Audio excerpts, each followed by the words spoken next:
Yeah, dude. What up, party people? It's your boy, Party Pete, from regular show. With I think that was the blue the jay and the raccoon. Yeah. Yeah. I never watched that. Oh, dude, it's so good. Yeah. It's funny because I think it's one of those shows that it is a kid's show, but it definitely was designed for adults. But because it's animated, it's not weird. Totally. It's not weird like the Nickelodeon shit. Yeah. But like the jokes. Plus the creator, something QW, whatever the fuck his name. It's like Windrip or whatever. I have no clue. I don't know. But he, I think he's a pretty funny guy. Same with like Adventure Time. Yeah. Yeah. Like when you actually watch some of their like big brain episodes, you're like, what the fuck? This is a kid's show. Yeah. Yes. Cartoon Network was taking some chances during that era, but that was like, I would say like right towards the end. That must have happened when I was in high school and I wasn't watching Cartoon Network then. Last time I remember watching Cartoon Network was when like Monsters Home for Imaginary Foster's Home for Imaginary Friends. Blue. Yeah, that was on TV. That was a fire show. And I only watched that like a few times. Like The Amazing World of Gumball. Never watched has it. A shit ton of like references. Like they make fun of like growing up and getting a dead end 9-to-5 job. They have anime references. Oh, cool. Like out the wazoo of like Sailor Moon. Yeah. And like Dragon Ball references and shit like that. And it's just like no like 10-year-old kid understands this stuff. Because it came out in like the 1990s. Yeah. So it's pretty cool seeing like some of that stuff. Yeah. You ever see when other cartoons like rip the animation from the fight scenes of other shows? Like in Boondocks, they jack the fight scene from Naruto and Sasuke. No, but now I'm very curious. Oh, dude, it's badass. Yeah, that sounds like, awesome. When they stack it up side by side, it's like, oh my god, they did this like frame by frame. That's funny. But it looks badass. Yeah. And it's kind of like a cool homage because it's so overt. Yeah. Like as soon as you realize, it's like, oh my god, this is clear as day. Yeah. But yeah. Anyway, how's it going, everybody? Welcome to Jesus Christ. Take two. Take we'll be two. right back. How's it going, everybody? Welcome to Save Scummers, your weekly gaming conversation. I'm your host, Benjamin Scott. Joining me, as always, is Evan Harrell. What up? What up? The show is available on Spotify, Apple Podcasts, and YouTube. New episodes published every Monday at 12 p.m. Eastern Standard Time. Like, subscribe, follow, click the bell, whatever you got to do to stay in the know now. Comment. Or to hang out with us every week. We love the comments. Yeah, definitely write in because I would love to hear from the audience. Yes. Ask questions, whatever you want to hear us talk about. Yeah, you want answers to your gripping questions? We got you. You got problems, I got solutions. Yeah, 99 problems, and we're here to solve them. Have you seen any of the Hellblade 2 stuff that's been going on? No. Okay. Sorry. I'll bring you up to speed. Thank you. So did you play the original Hellblade? No. Do you know anything about it? Kind of. Okay. It's. I know what the cover art looks like. Okay. It's the woman's face, right? Yes. Looks kind of Viking-ish. Yeah. At least the clothes, the headdress. It's definitely inspired by it. that period of time and that place in the world. And that was an Xbox exclusive? No. Oh, okay. It's just Xbox bought the studio, Ninja Theory. Classic. Totally. Excuse me. I actually think that the original Hellblade was a timed exclusive on PlayStation and eventually came to Xbox, if I remember correctly. Oh, that's pretty cool. However, so one thing that I thought was really cool. So the original Hellblade is like an 8-hour experience. Okay. Sold at a budget price. I think it was like $40 at the time. It's $50 for the sequel. But it's all about a woman that is dealing with psychosis. So while you're playing, they'll be like, it's got some like puzzle stuff that you have to like find clues and kind of do stuff, but it's like very like kind of vague. Mm-hmm. It's usually like looking for runes and like weird. You walk around a tree and like there's an entrance that wasn't there on the other side. Mm-hmm. that like if you walk through these two trees on this particular side, it's almost like a portal. Yeah. Almost, and there's like weird little things you have to figure out how to solve those. But the whole time, there's like voices in your ear, like talking and being like, she doesn't know where she's going. She doesn't know where she's going. And it'll be like right up in your ear and like fuck with you. That's and like cool. Say things like, you can't do this. Why, turn around, go home. And it's like super trippy. And now, does it know when your character's head is turned? Will you only hear it in one? Yeah, it's got spatial audio like that. That's awesome. And they encourage you to play it in headphones. Yeah. Or with headphones, and it's really cool. Because of that? Definitely. Nice. And the sequel, like this week, the previews went live, and it's getting praise. I even saw one that it might have been IGN that said that like this could be like Xbox's like best like exclusive of all time. And but the topic of the game's length, the developers came out and said that this experience is comparable, like in terms of time, is comparable to the original. It'll be in Game Pass day one, sold at a budget price of $50, but roughly probably about 8 hours to play through. And they said that their fans enjoy shorter games and shorter experiences, and kind of commented on the like people have less time than ever, it seems. And so the feedback that they've got is that the people that played the first game really enjoyed the length and the pacing of it. And they said that like the story they wrote, and they were like, the game is as long as it takes to tell that story. So it's a little steep, in my opinion. $50 yeah, for 8 hours. But if they're not trying to be anything different, then I guess it's not terrible, especially because, again, you should have the common sense to acknowledge, I'm sure, the years of difference between the first Hellblade and the second. yeah, $10 is really not that big of a deal yeah, in terms of inflation. So, but yeah, still, I don't know, a bit steep. yeah, When I think of like a Dead Space game, totally. or like the Which is like what, maybe like 4 hours longer. which, I mean, yeah, it's not much, but still. And then like that being $60, or what's the other ones with the butterfly effect and the Wendigo? Until Dawn. Yeah, Yeah. and like all those anthologies. Yeah, Those were only like $40, I think. I don't know. I think Until Dawn was 60. Yeah, but then the smaller ones that they did, yeah, yeah, like the Dark Pictures anthology. Yeah, yeah, those were budget prices. yeah. But yeah, definitely Until Dawn was a full priced game, but it was like playing a movie. Yeah, It was pretty insane. which is pretty cool. So I mean, I've heard nothing but good things from the first Hellblade. Yeah, it's funny because I've started it like 3 or 4 times and I've never finished it, and I know how short it is, and I'm like, I could do this. I own it. Yeah, done in a week. To me that's a weekend game. Yeah. You fire that up on a Saturday, you play for about 4 hours. Sunday you finish it off. Yeah, But yeah, I mean, or off of what we've been talking about lately, I'm all for a shorter game.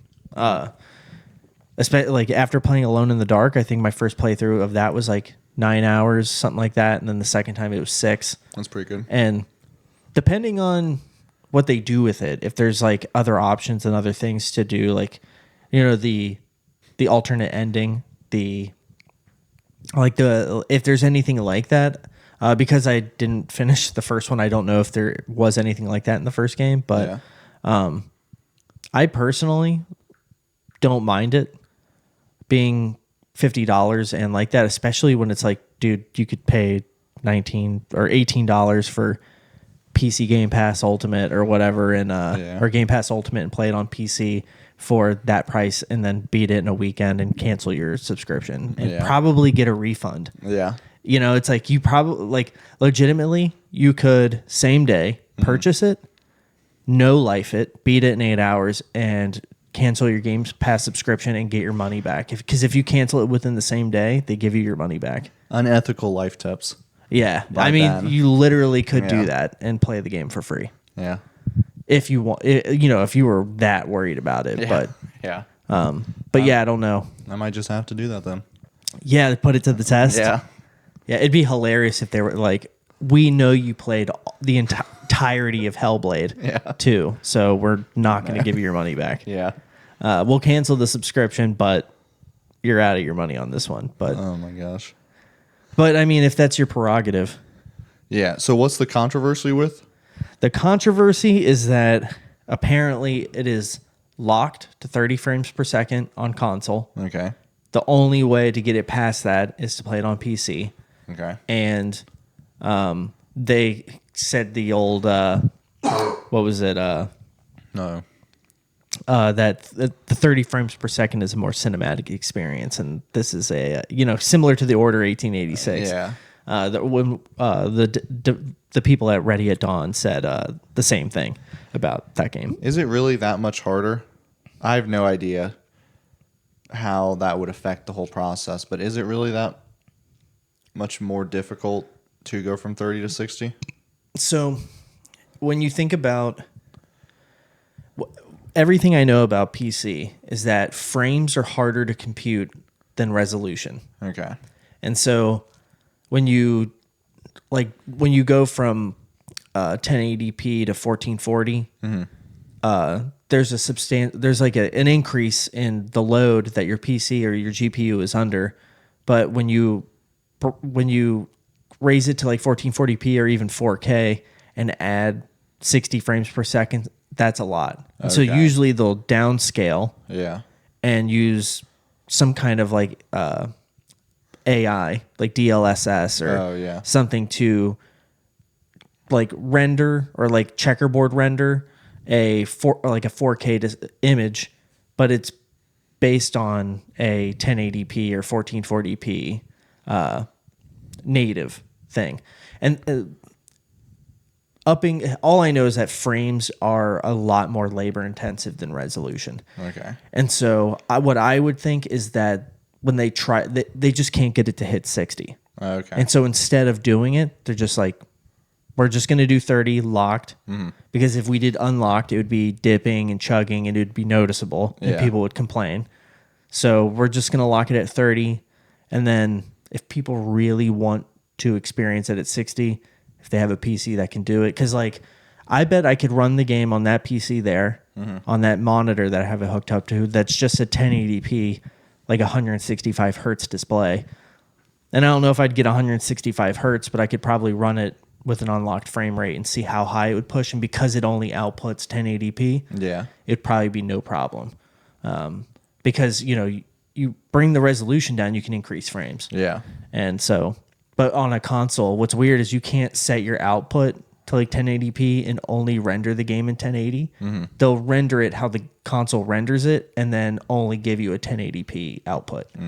Like basically just scale it down, which is a little annoying. Yeah. Because there were games on PS3 that you could fuck with by doing that. That's pretty cool. Like you could get a better performance of the game by lowering the output to 720p or like 480. Yeah.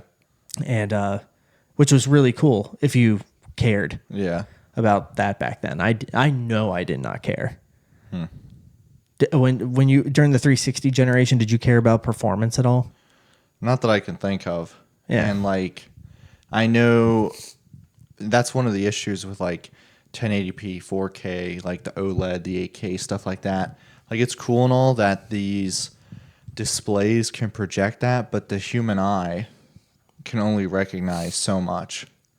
Yeah. So like at some, like I know, I forget what the jumps are between like the FPS, but if you slow it down, obviously the human eye can comprehend the differences. But like on a legit, like parallel, like comparison, it's really kind of hard for the human eye to pick up.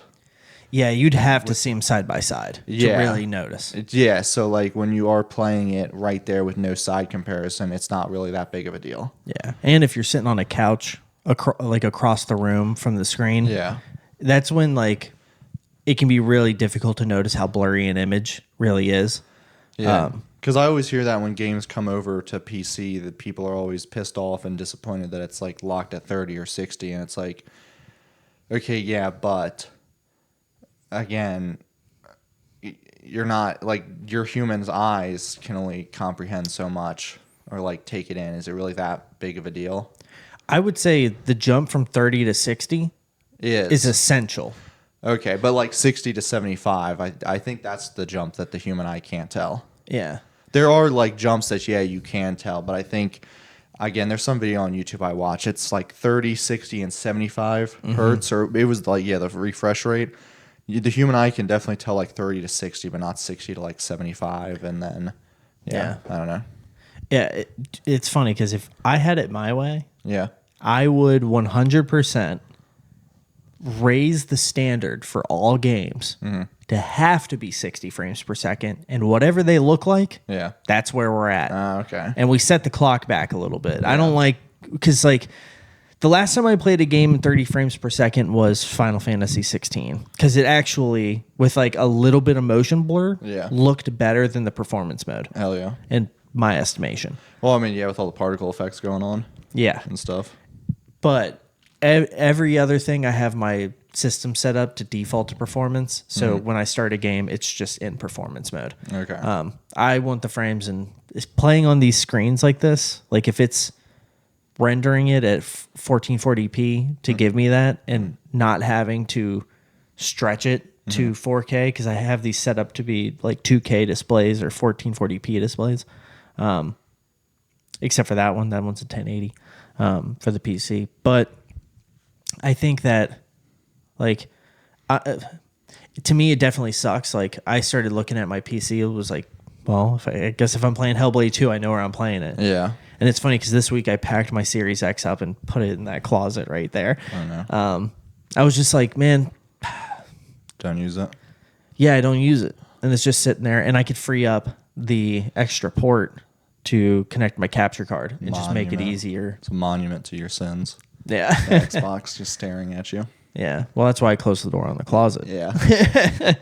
But the other part of the controversy is that, damn, I'm forgetting. Person's leaving? Well, co-founder left the studio. And that's another part. But there was something, shit, I'm blanking on it. So I'm just going to pull the article up really quick because I was looking at it earlier. It's always kind of a yikes. I think that's been going on with the new Dragon Age. Oh, yeah. Like a lot of BioWare dev heads have left over the years of it being in limbo. What's that? Dragon Age. Yeah. I think a lot of the BioWare devs or like some of the original people have been gone by now.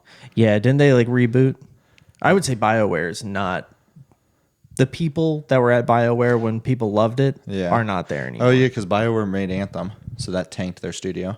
Oh, yeah, that's true. So wow, damn. But they were working on that, and Dragon Age 4 has been in development for like years and years. Yeah, I think like 8. But they've also been crazy. in like some limbo studio hell or development limbo, so yeah. It's always feels bad because everybody assumes, which I mean it might not be, but it tends to lead the way of when the heads or the original people leave, you're fucked. Yeah. So yeah, and with this guy leaving, apparently there was an interview happening at Polygon, or like someone from Polygon went to the studio to interview, and they noticed that this guy wasn't there. Oh. And when they reached out later, the studio confirmed that he was no longer there. So I think it's a little unclear when he left the studio. Yikes. And that's bad then, they're hiding it. Yeah, we're just like not like wanting to make headlines in the midst of that and like worry people. I guess that's fair, yeah. But I mean, Hellblade 2 looks dope though. Like that's the only thing is like, it's funny because I'm like, damn, I really need to go back and finish the original for the 5th time. Yeah, finally go back. 5th time's the charm. Hell yeah. That's when I'm finally going to do it. Because I mean, it's short enough. But yeah, I don't know. But despite the controversy and people kind of being up in arms, I'm still looking forward to it. Nice. What was going on with Bungie? Yeah, that's what I'm. You see me pulling it up. Yeah, that was a pretty smooth segue. Thank you. Yeah, that's what I wanted to see. So let's see here. So originally they planned to slowly roll out a second batch of weapons that are tied in with the new DLC. Oh, okay. Which is obviously dumb. Yeah. Because I remember in the first one, I want to say Sleeper Simulant is the weapon's name. Oh, yeah, I remember that. It was tied to these war mines dropping in the desert. And you had to do a public event to defend it. And you could, like, only do them so often. Or, like, okay, cool, you did it. See you next week. Yeah. And it's like, what? Like, and it's one thing, and it's weird to see them doing the time lock here because they did it with the Dreaming City, but they did it in a way that was like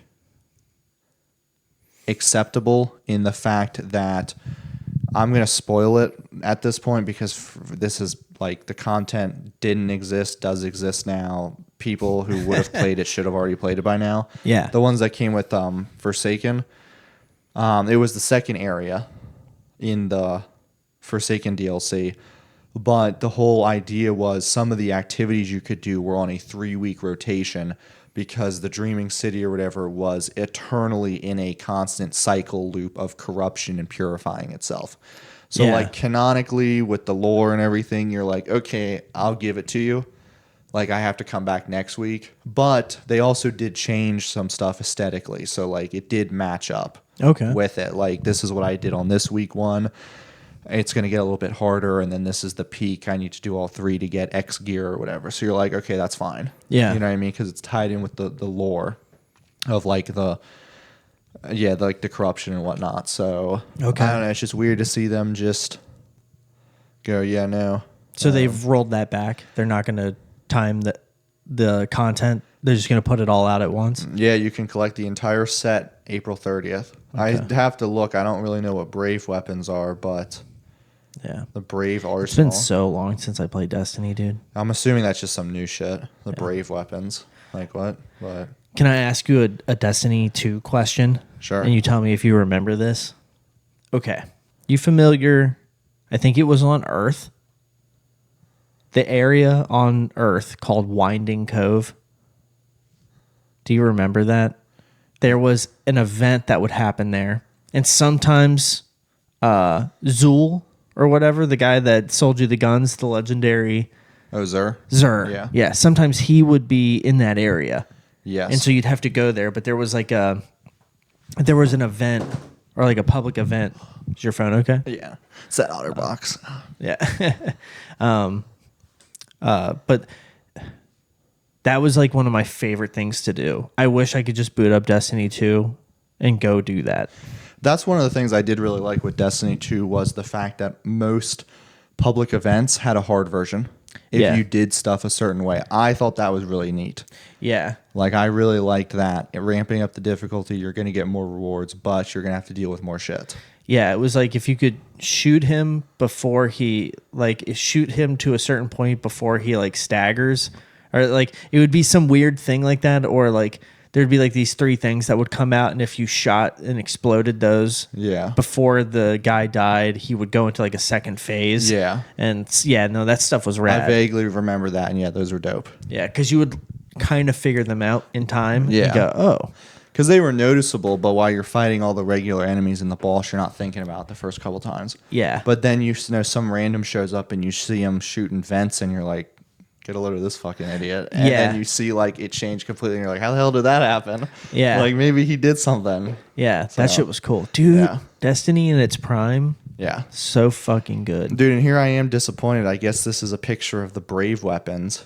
And like that's an exotic. Yeah. That's no time to explain. Okay. And these are all fucking just default looking. Like, just make new stuff. That's what pisses me off with Destiny. Yeah, it's just that's hung jury. Yeah. Yeah. So that's what I mean. You're like, these are just, you know what the weapons are just from what they look like. Yeah. Well, are those guns that they took out that they're bringing back with like new rolls? I think these are the Brave weapons that are being time locked, and that's their color. Which, Gotcha. sure, they look cool aesthetically, but again, like, yeah, I just have a hard time. Like, you can only have one exotic. So you want your legendary weapons to be unique as well. Yeah. Like, they shouldn't just have a different coat of paint, which it doesn't even matter because of shaders. Yeah. So aesthetically, like, just design something new. Like, come on now.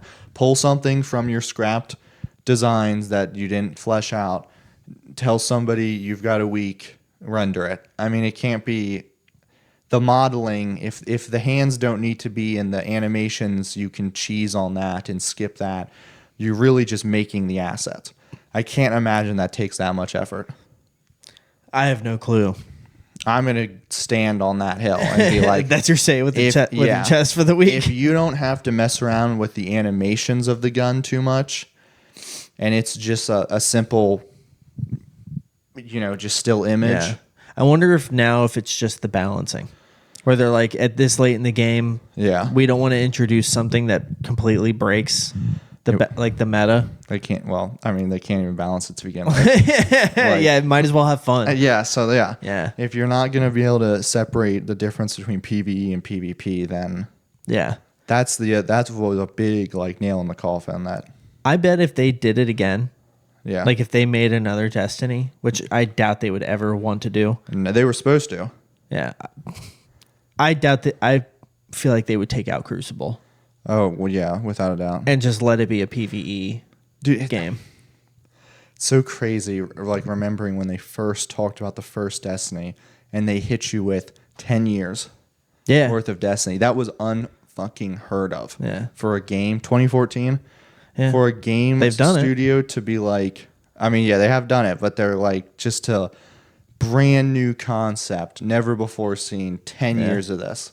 Yeah. And it's going to be this giant, massive, it's just going to rock the whole gaming ecosystem. Like, where is it? Where are you? There you are. Pulling out the Taken King. No, this Or is the that- original. oh. Because when I first got Destiny, I played it on PS4 completely by myself. No, I had nobody to play with, and so it's funny. It's got PlayStation Vita remote play, you could do that. But yeah, that's this would have been the game. Probably was out a month or two. Yeah. I think I got my PS4 in September of 2020 or 2014. So, yeah, I was still playing PS3 for a little while. But dude, Destiny was so good. I played over 100 hours by myself on Destiny. What I would do is I would start a new Guardian and go through the entire story with it and get it to max light and then make a new one. Oh, yeah. And I just did that for all three, and it basically took me that long by myself. Yeah, they're talking about the reason why they're time gating is because they want enough loot for players to chase. But Okay. again, just make good content worth chasing then. Yeah. And that's the issue. And in here they talk about seasonal burnout. The reason why there's seasonal burnout is because you're reusing activities. Yeah. And just making it. It's okay, so I forget what it. So when the Menagerie came out, they flat out said we can't do something this big ever again. When they first started doing seasons and battle passes, it was insane. And the amount of content they did for them, super cool, brand new areas, brand new activities. And they flat out said after the Menagerie, yeah, we can't do it. Okay, that's fine. So they give us a couple of stories, new area we haven't seen, but then the activities and the whole grinding gameplay loop is this one activity with an enemy that's you haven't seen before. And it's well, it's not that you haven't seen it before, it's just an enemy that doesn't appear for that specific public event. So I remember the one, I forget what the type of activity was. Oh, it was a mixture of that game mode with the Drifter, where you collect the Gambit? motes. Yeah. So it was Overworld Gambit, but with Taken. Oh, okay. And it's okay, so it's Gambit without the PvP aspect, which is one of the the funnest things to go in as an invader. Yeah. That dude, Gambit was so fun because I had Gambit was a three blast. buddies, so going for the armor. Dude, and stuff like that where they give you this armor and it gives you buffs for your role. Yeah. And then they just, in a couple months, go, yeah, no, we're not doing this anymore. Yeah. Completely worthless. You just wasted your time grinding all that. Yeah. And then, again, with the PvP aspect, I think it's Sleeper Simulant, whatever the laser railgun that ricocheted. Yeah, it was Sleeper It's Simulant. too strong in Gambit. So we're going to nerf it. It's okay, well, now you just made it worthless for raids.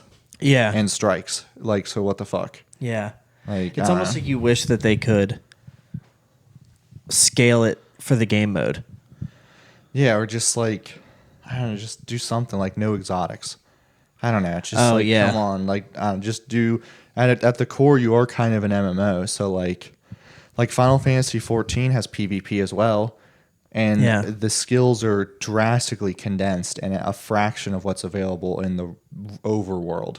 Yeah. Do something like that. And I get it. There's not skills in Destiny, but there's weapons. So just say you can't use exotics and call it a day. Yeah. And then all the people that are complaining about shit being overpowered, you should have all played Halo multiplayer. Yeah. It's just Halo with a super every 3 minutes. Just be better. You know what I mean? Like, I don't know what to tell you. Yeah. Well, yeah. And the tough thing with, particularly with that, is that, you know, in Halo, everybody's got the same weapons. Yeah. That all do the exact same thing. Mm-hmm. So, I don't know. Remove perks. Like, remove weapon perks. Yeah. Disable them. Scale the difficulty. Yeah. You know, just instead of buffing the weapons, make Gambit harder to play. Yeah. That's the thing that, like, sometimes I wonder, like, if I'm coming up with a solution, like my whole thing for, like, the gating content stuff, or for, like, removing the Red War and all this old content, I'm like, is it really not possible to stream a map, stream content? Yeah.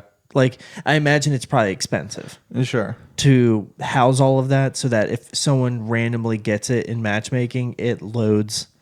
Because, like, what I would imagine that would be is, like, if a server is loading the content that you and your friends are playing, it's loaded somewhere one time instead of being rendered on each individual's Xbox. Yeah. Or whatever console they're playing on. So that's got to be where that, like, there's got to be issues with, like, people being somewhere where they're actually not because of the content streaming in. Or I don't know, but the streaming seems so good these days where it's like, yeah, I don't understand how that's not possible yet for you to load content off of a server instead of it being locally saved. Yeah. Just so you can play it. I have no idea But it sucks because, like, I want to blame them, and I get it. There's probably some, like, technical and a bunch of other behind the scenes stuff, but it's just like, it's just weird seeing all these misses. So many misses from a studio. Especially this late in the game. They're probably so sick of working on Destiny. They probably exhausted, yeah. And then at the same time, though, it's like, okay, but you've got to probably take some responsibility. I mean, come on now. Yeah. Like, as the studio heads, and not the little dudes, the grunts just working, those men and women, like, not them, but definitely the studio heads, and, like, okay, you had to monetize because you lost all the money from Activision. Well, why'd you sign up for Activision in the first place? I mean, I don't know. It's just, like, explore all options. Yeah. You had an absolute home run with the first one. Like, what the hell happened? Yeah. How did you get into this hole? Yeah. And then the other thing that's aggravating is it's annoying when all of their, like, State of the Union, essentially, addresses of, like, the state of the games are them just fucking complaining and blaming other shit other than themselves. Also, people get tired of hearing, we're sorry. Yeah. Like, you've been saying that shit for 4 fucking years. Yeah. Like, come on now. Yeah. I don't know. It's just, we heard you. Yeah. We'll do better. I'm sure all of the people that really are the driving creative forces at Bungie are probably working on that Matter game and Marathon. That's true.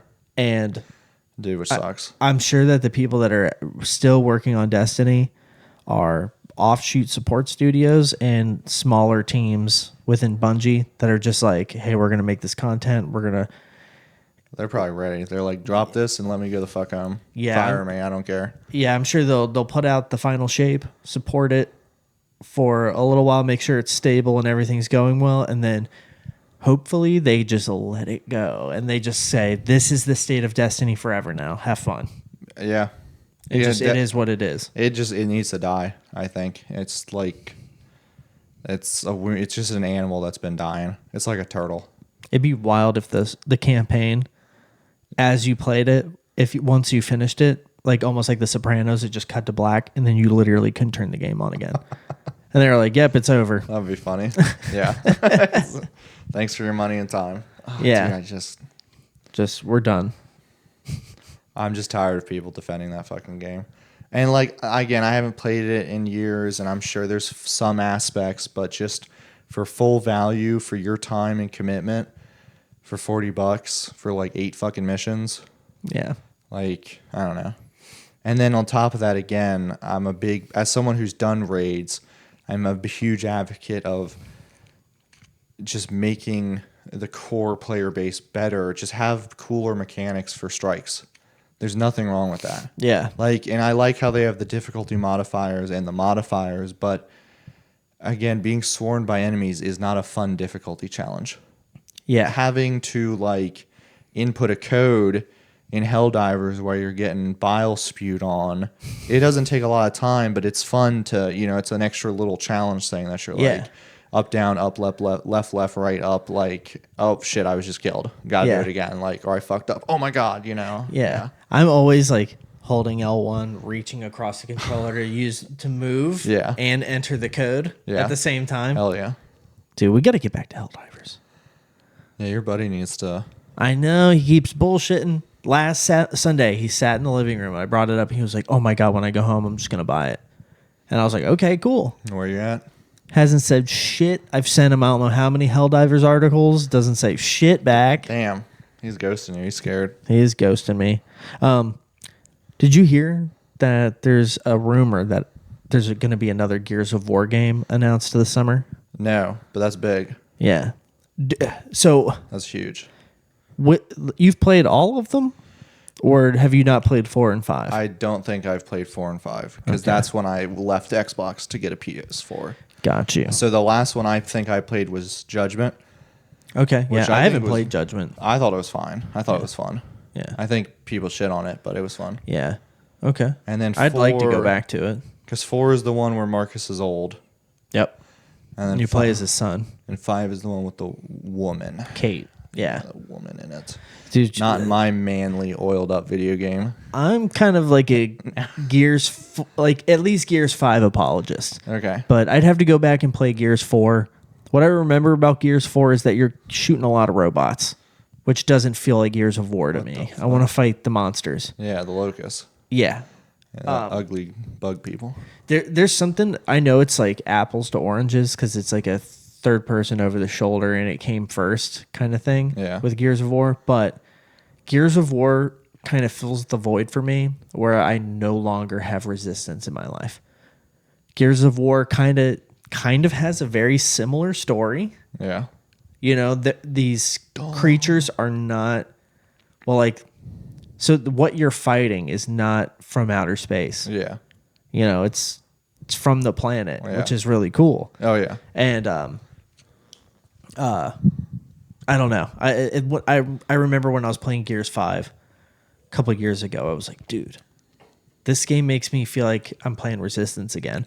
And it's funny because I packed up my Xbox, but I could always play if a Gears 6 comes out. You got the Gears. I see them. Oh, yeah. I've got Gears 2, the limited edition. I got like the steel book. Oh, yeah. For that, the stickers are still in that hoe. There might even be a 2-day Xbox Live Gold trial in there. And Gears 3. And then I think, I've got Gears 4, Gears 5, and Gears Tactics. And the Ultimate Edition in there. Nice. I like it. That's the only thing that, I packed out my Xbox and I'm like, but Gears of War. Yeah. But I think I can play most of them on PC. So. Yeah. That's enough for me. I would probably do that if I had the itch to play them again. Or, if I wanted to play 4 and 5, they're on. If you get Game Pass, when we're done with Borderlands, if you want to play through all the Gears of War games, that'd be fun. They're incredibly well paced. We could get through all of them in much shorter time than Borderlands. Oh, absolutely. That would be a lot of fun because we could co-op the whole thing. Mm-hmm. That would be dope. Yeah. It'd be limited to just the two of us, but we could do it. Yeah. I'd be down with that. Hell yeah. I think it would be fun. Well, maybe someday we'll get to that. But it's right now, I think it's just like a rumor that came out. But I think it's time for another Gears. I forget when Gears 5 came out. Is the studio, have they all been in the same studio? The Coalition? I think so. Because I know Judgment, I think, was maybe like a side. I don't know if it's all been. Oh, 2019. It looks, no, maybe not. I don't know what the copyright is on this. Did this game come out in 2019? It might have. Okay, Google. When did Gears 5 come out? 2019. 2019. Okay. Damn. Dude, good fucking game. Yeah. And the Hivebusters DLC for it was awesome. That one told like more smaller style stories. Okay. Or a smaller scale story with like different gameplay mechanics that were pretty cool. Like support roles and stuff like that. And it was like a story like where you're moving through levels, like a 3-player co-op setup. Yeah. But with like, you could drop support. So it wasn't horde mode, but it wasn't the campaign. It was like kind of like a weird hybrid of the two. So it was pretty sweet. But dude, horde mode. Yeah. Dude, all their like side game modes were fun as fuck. Yeah. Horde mode was fun. The one where you played as the Coalition and the Locusts, and you could spend money to be, and you had to like take ground. Like, again, just playing with friends, you're a little ticker, and your friend just kicked you over a barbed wire, and you just blew up somebody. And you're like, yeah, fuck you. That was $75 I invested. Fuck you. I just got that kill. Like, money well spent. Yes. Yeah. And dude, Gears 2 might be a perfect game. Oh, yeah. Like, with the horde mode the way that it is, the multiplayer the way that it is, the best campaign, I would probably say. And 3's story, in terms of wrapping up the 3 is an incredible 3 is a good point at ending that as like a trilogy for those 3. 3 I would like to definitely replay because I've only played through it once. I think same. Once or twice, I don't know. That's the one I have, the collector's edition with the statue. Oh, cool. Right Marcus, on. He's leaning over his... On the Lancer? Yeah. That's sick. Damn. Dude, Gears of War is so good. But... That's awesome that they're making a 6, though. Yeah.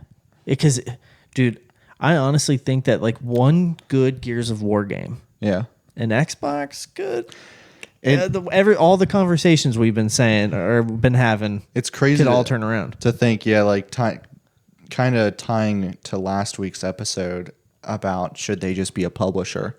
Like, yes, I do. After having that conversation, I do fully agree. But Xbox does have some staples, and they should just support those. Yeah, totally. And I think they need to like, slap their hand and draw it back a little bit. Like, because one of the things that I think is a big name stay for Xbox is Fable, which I think we've talked about as well. Yeah. So, like, have your... I don't know how many, like, exclusive Sony has. Let's say 20. I'm sure they have probably more. You mean like first-party studios? Yeah. Yeah. I feel like 20 might be a lot, though. You're in the ballpark. It's either less or that. Okay. So, like, Xbox do the same thing. Get up to 20. Manage those, make those really, really home runs, solid 8s or higher, and then just throw money at stuff on Game Pass. Yeah. Just do that. And 2 of those 20 right there, whoever's doing Fable and Gears of War. Yeah. I would assume probably I would support Forza. Yeah. If I was Xbox. I mean. Yeah, Forza's huge.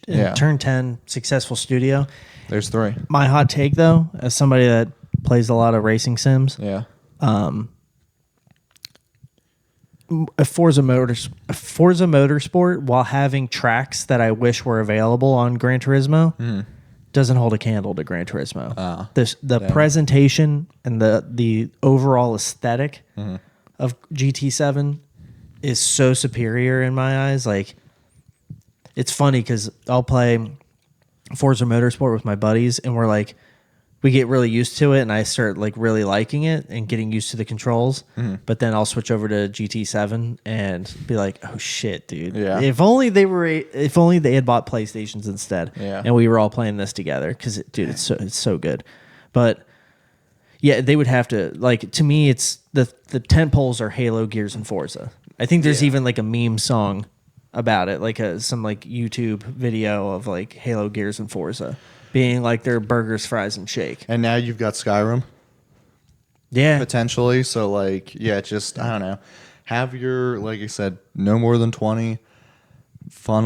Just shovel money into those studios. Yeah. Hardcore, take a look at, make sure they're keep it in line, keep checking. And retaining the people. Yes. They can't keep leaving. Yeah.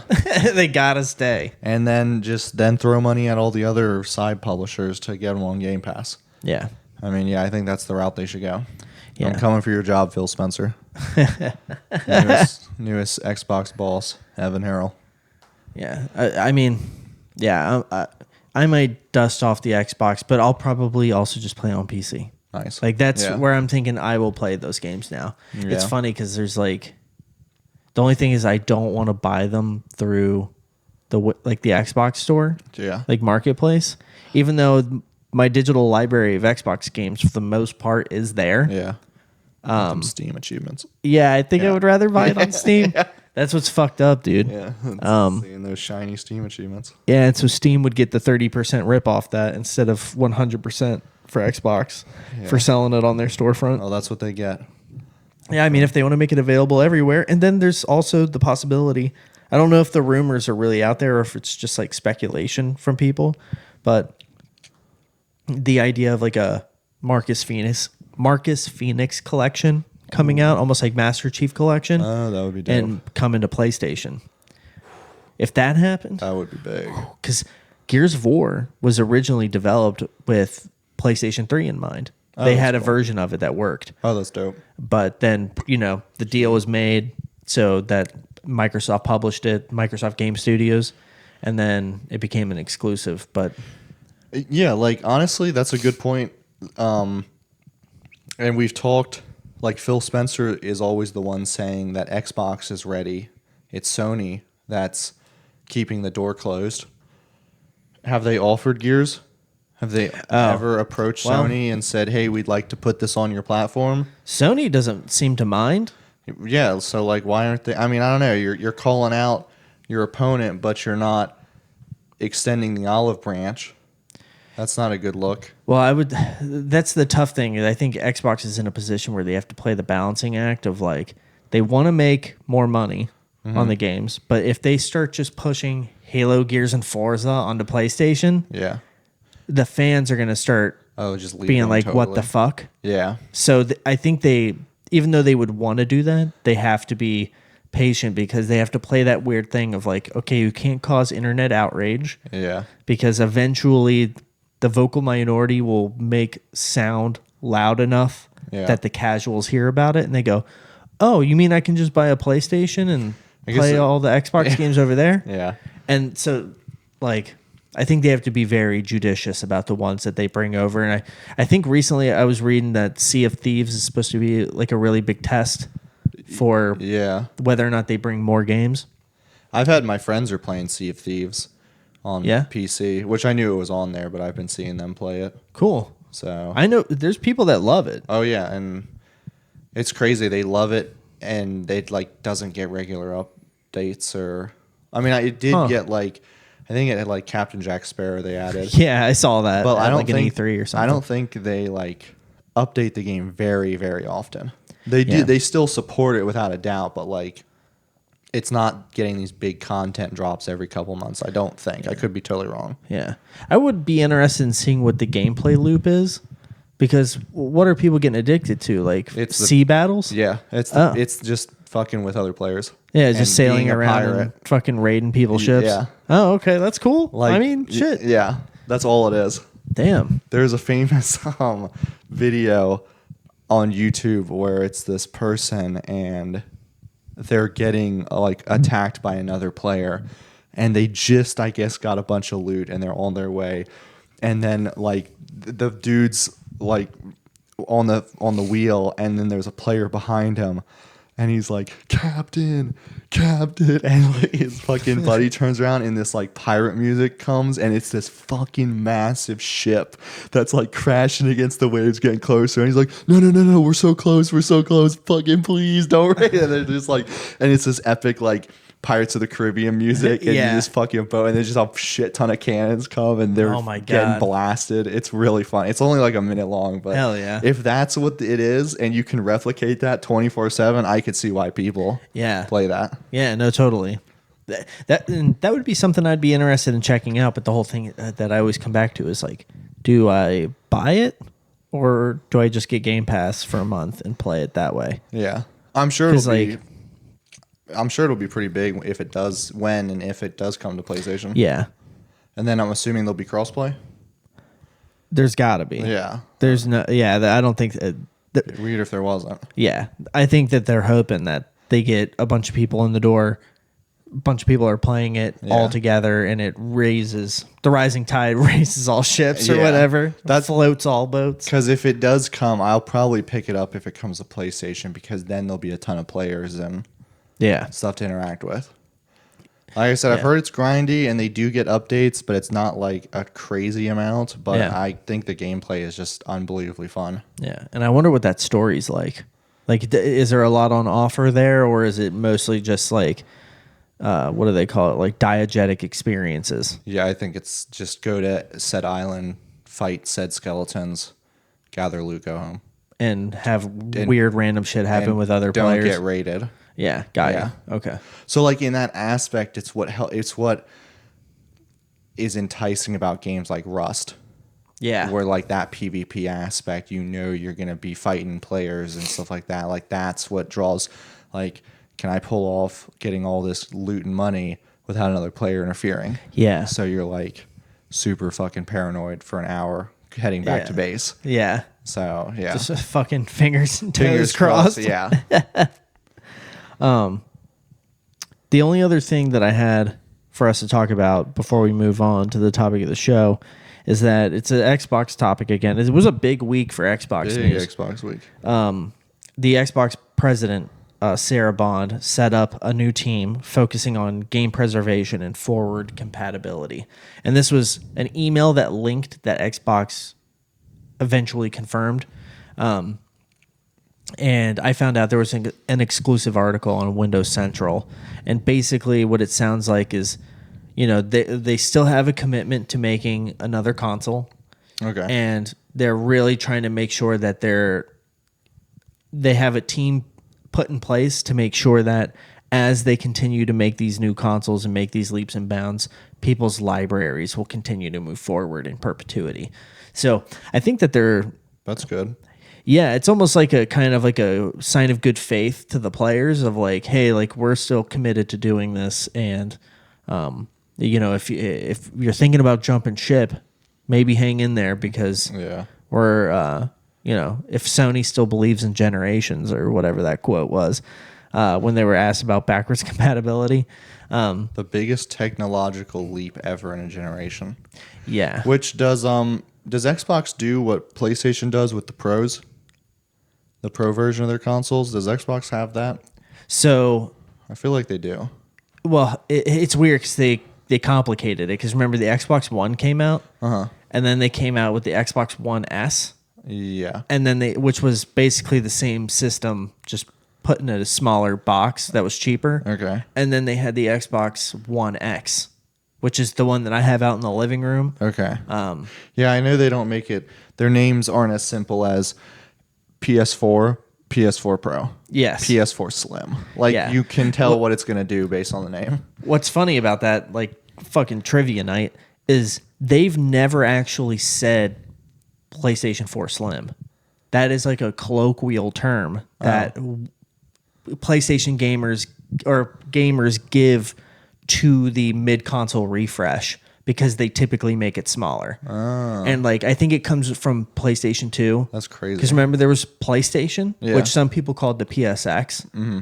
And then they made the PS1, which was the smaller one that was like rounder. Damn.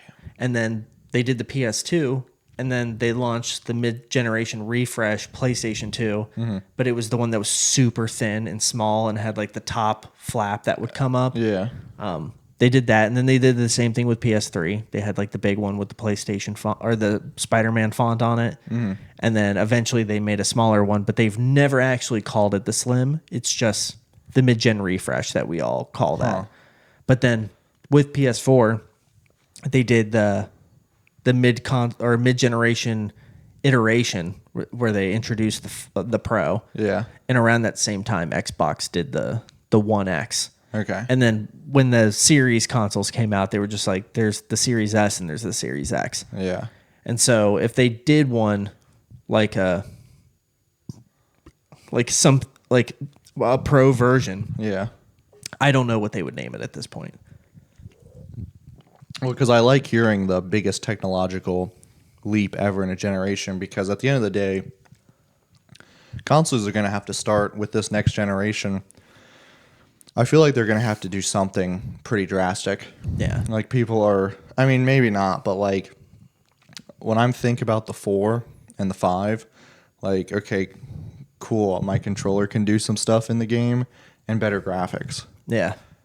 But like, was that worth like the $700 to buy the damn thing? Like, I don't know. Yeah. I mean, I use it. I have gotten my money's worth, but Yeah. all I do is play video games. Or when you think of what a PC can do, but Yeah. I don't know. I guess that would be comparing apples and oranges. They're two totally different things. Yeah. One is exclusive for really playing games, but I they would- both are. But I would think that it comes down to some kind of advancement in streaming technology where who knows, maybe they have worked out how to stream content. yeah, You know, like maybe that's something that they're working on where they're like, not only are you going to be able to run the game natively, but you're going to be able to fill the gaps in what you're not able to load natively with cloud streaming. yeah. Like maybe they're doing something like that where all of a sudden things are going to get pretty wild.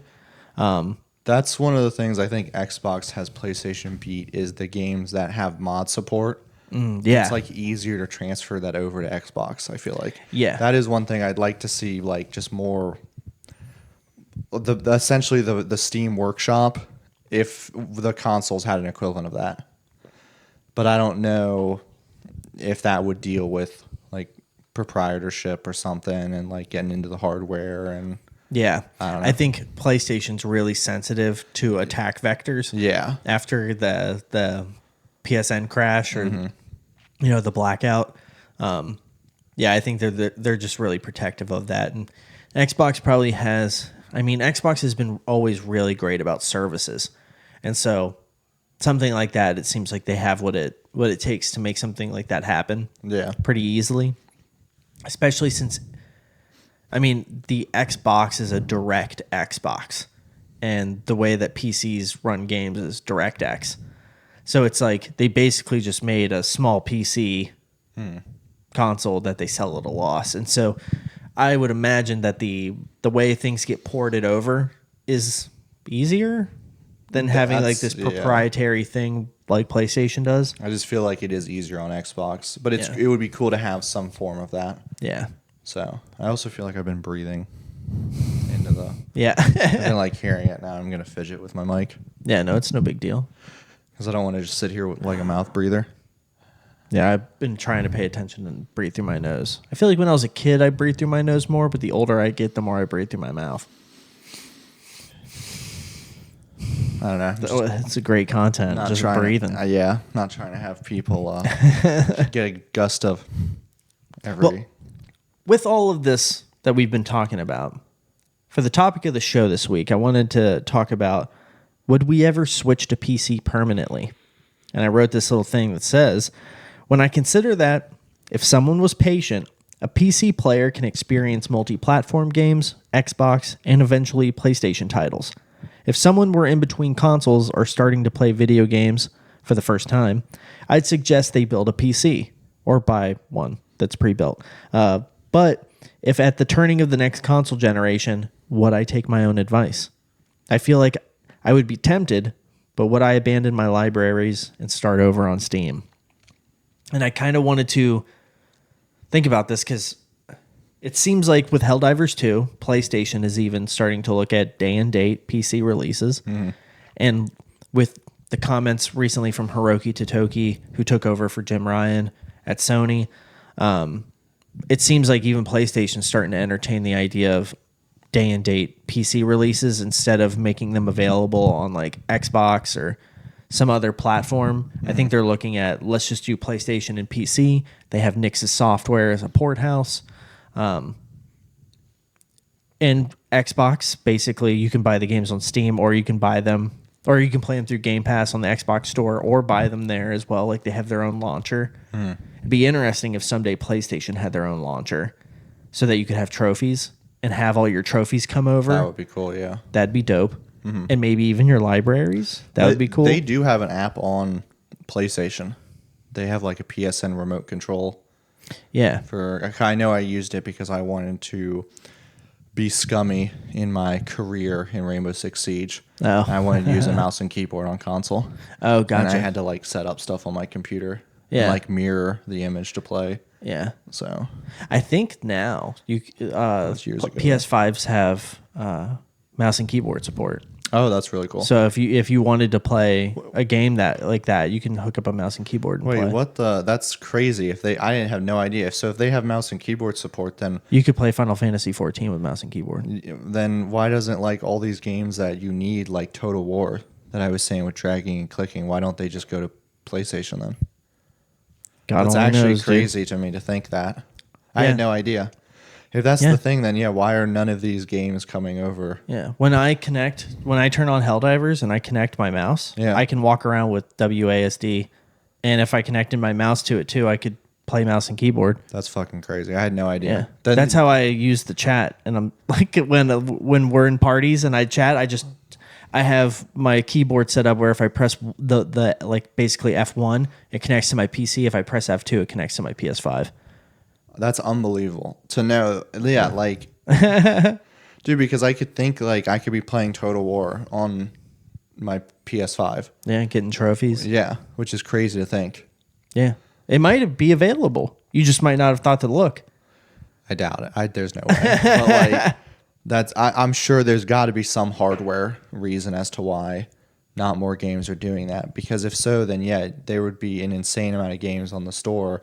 Just say has to be played with mouse and keyboard. Yeah. Like, Yeah, that is probably it. The fear of people buying games that they can't play with a controller. And so because they would have to make controller support for it, they might avoid bringing it to PlayStation or bringing it to consoles because they don't want to have to worry about doing that. And they probably can't sell a game on the storefront that is like, this is mouse and keyboard only. that's crazy though. I mean, obviously Sony's the owner of it, so you'd think you'd want to open up that tap Yes. for more money, even if you're getting only a cut. Like, because if somebody buys it and refunds it, okay, you didn't make money or lose money. Yeah. But by not having it, you're like, so worst case scenario, let's say that scenario happens. Okay, you gained money and lost money, but by not having it at all, you miss 100% of the shots you don't take. Yeah. And that's literally that. Yeah. That's wild. Yeah. Yeah, I don't know. But I've been thinking about it lately. I'm like, I'm pretty much entrenched in the PlayStation ecosystem. I mean, I pretty much downsized everything to just being my PlayStation. Yeah. And not to say that I think I'll never play anything not on my PlayStation ever again, but I'm definitely going to prioritize my PC when it comes to playing that stuff. And, if I ever circle back to Tears of the Kingdom. Yeah. Well, so let me ask you, what if all your friends the next day exclusively played on PC? Because that's my big And there's reason. no crossplay. Yeah, we'll say that. Okay, there's no crossplay for like the hot game. Like Yeah. I can't play Helldivers 2 with them.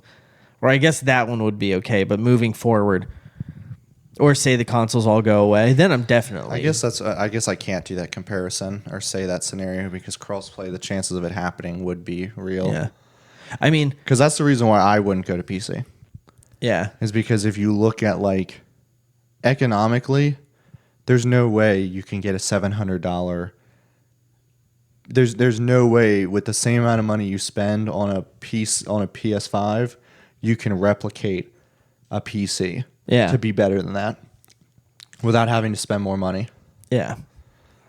I could be totally wrong. I'm just throwing this out here, but I am confident, but I could be wrong. I am very confident that if you look, there's no way you can find a gaming laptop or a desktop. I mean, what is a PS5, right? $600, not even $700? No, it's 500. It's $500? Okay, Yeah. so I was even... Yeah, there's no way you can replicate a PC, a monitor. I mean, I guess, yes, for the PlayStation, you would think about a TV as well. So let's say $100. Yeah. But Minimum. a Yeah, really low. PlayStation comes with a controller. Yeah. PCs don't. Yeah, unless you buy like a pre-built, then it'll come with like some shitty mouse and keyboard. Yeah, but that's the thing though. Like, there's Yeah. no shitty PS5 controllers. Yeah. It's just a PS5 controller. Yeah. So like you would kind of need to buy a comparable mouse and keyboard. There's no way Yeah. you can buy a laptop or make a PC for $500 with moderate equipment that Yeah. would be able to beat the hardware of a PS5. It's funny because if I bought, like when I bought my PC, I bought it with the intention of it being my Xbox this generation. Yeah. But then when I got into like gameplay capture and all these things, at first I didn't realize how my PC could actually run games and capture them like no problem. Yeah. So I was so worried about not being able to capture what I was playing at the same time. I bought an Xbox so that I could do that. Run it natively on a different thing, capture card it into my PC and capture it that way. And so that's what I ended up buying an Xbox for. But I was thinking, like, I'm never going to play a game mouse and keyboard unless I absolutely have to. Yeah. Or if it's a game where I feel like it was built to play with mouse and keyboard. Like, even in terms of like a first-person shooter, if I was going to play Half-Life, I'm playing it with mouse and keyboard, even though it might have controller support.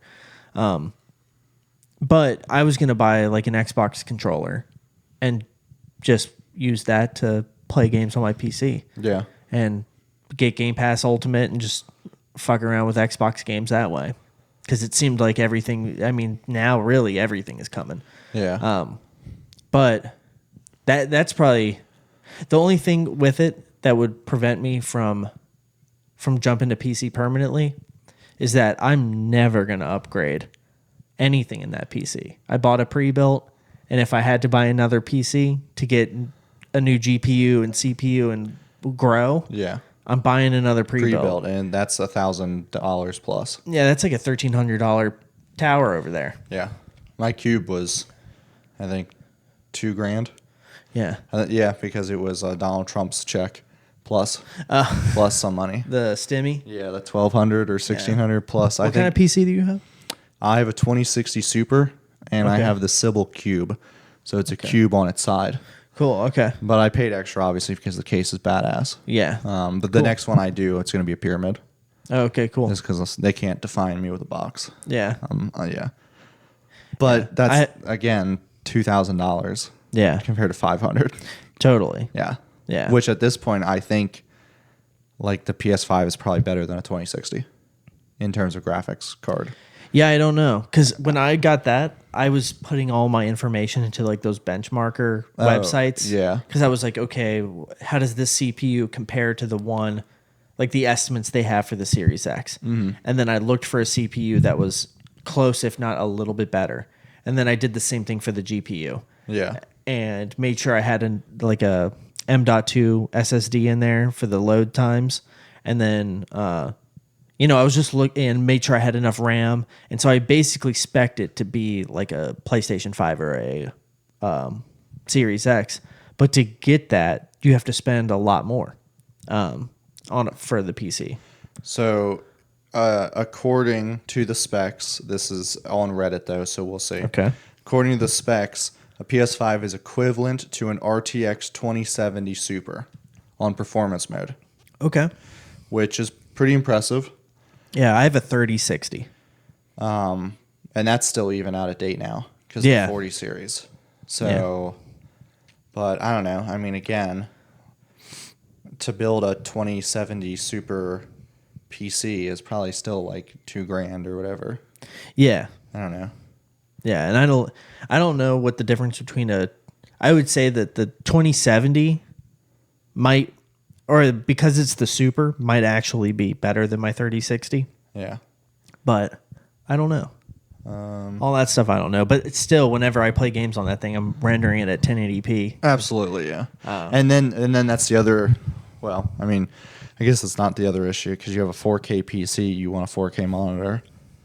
But yeah, I just don't do that. Yeah. Because I want the performance. Yeah. Like, because 1080p sitting that close is fine. Yeah. Is fine. Absolutely. Yeah. I don't really mind. But I could see if PlayStation starts doing day and date, and if they have their own launcher and I can get trophies, or they make some connectivity with Steam work, Maybe. Maybe. Hard, But I strong, don't know. maybe. It would be My tough. thing would just be the friends. Yeah. Is it's just way more accessible to get a console. Yeah. Like, The and plug and play nature of it. and I am in the same boat as you. Like, at some point, I will get a new PC. Probably when my student loans are paid off and my credit card is down to zero, I'll get a new PC. But that's going to be minimum $2,000. Yeah. That's the, like, fucked up thing to already think. Yeah. Like, that's going to be $2,000 to $3,000. And it's just like, yeah. And then ride that out until 2 editions or 3 more editions and then buy another one. Yeah. But again, I'm not buying that for friends. Yeah, that's the tough thing about PCs too, is that they're not just game consoles. You know, there's so much more that you buy them for. Yeah. But also that there's so many distractions. You know, when you can very easily open up YouTube, Yeah. fall down a rabbit hole and not play the game you've been wanting to play all day because you just get distracted. I know there's the funny meme where it's like couples that game together, and it's like boyfriend with his $3,000 PC. He's over here playing, you know, like Helldivers or Cyberpunk on 4K, and then like the girlfriend with her $3,000 PC is playing like The Sims. Yeah, It's totally. just like, wow, $3,000 just to play fucking Sims on 1080p. At fucking like 300 frames per second. Yeah, or like Animal Crossing or something. Yeah. No, that is pretty wild. But hey, I mean, whatever. Like, it's funny because like there are games that I used to buy and play on Steam when I had this Asus Ultrabook, and it didn't even have a graphics card. It was just like the integrated GPU CPU thing, and when I like a game like Nuclear Throne. Have you ever heard of that? No. It was kind of like a twin stick kind of shooter, like top down. You pick a character and you run around and just blast. Jamie, pull up Nuclear 3. Yeah, I have not seen this at all, actually. Looks really cool. Yeah, I used to play that on my laptop, and then if I install that and go to play it on my PC, I bet like I will be shocked at the performance differences. But yeah, I like that. That's the thing too with PC is that when I play games there, I will sit and tweak settings forever because I'm always like, I think I can get a little bit better. Yeah. I still think I have headroom. Like, because what I'll do is, Like Tony Stark.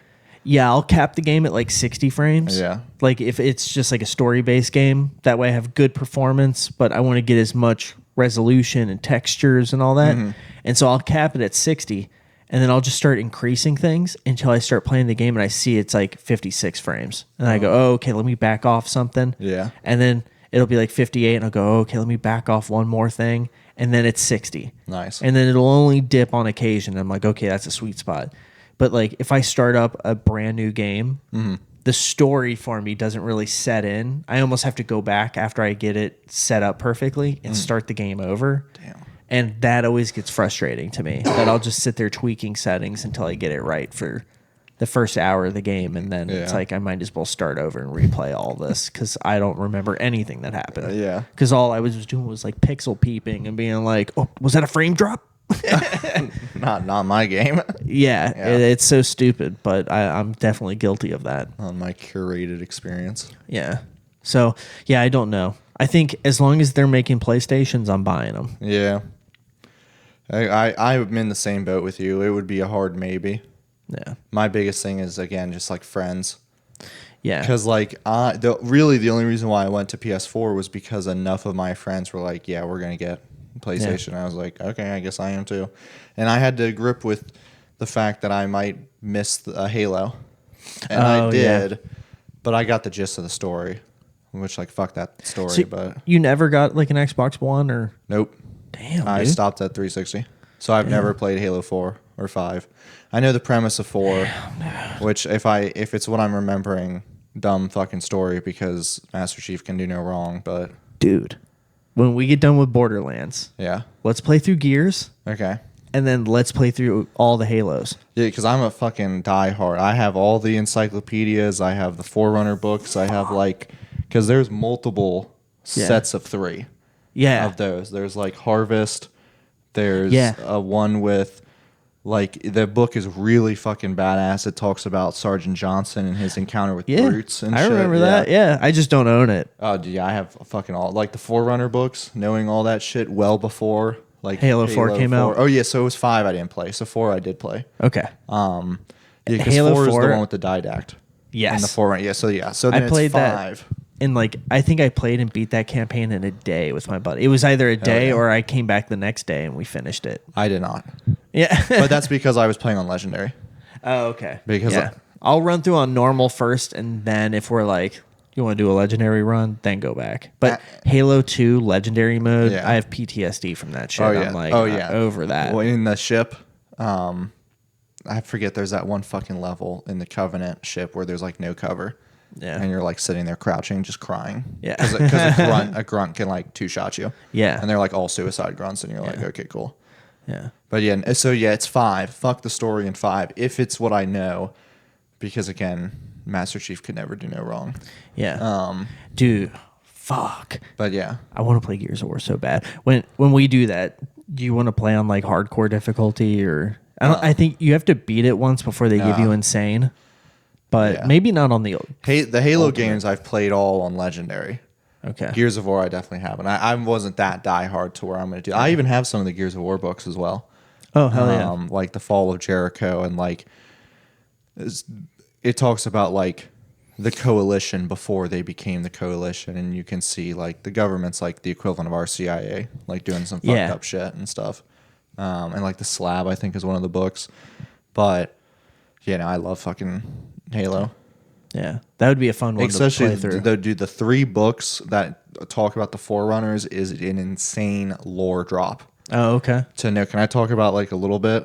Yeah, sure. So like one of the reasons why and I forget if it's talked about in the 4th game, but one of the reasons why, all right, this is gonna sound really dumb, but like, so the in the current universe, like we see the Forerunners as the technologically advanced society that came before us.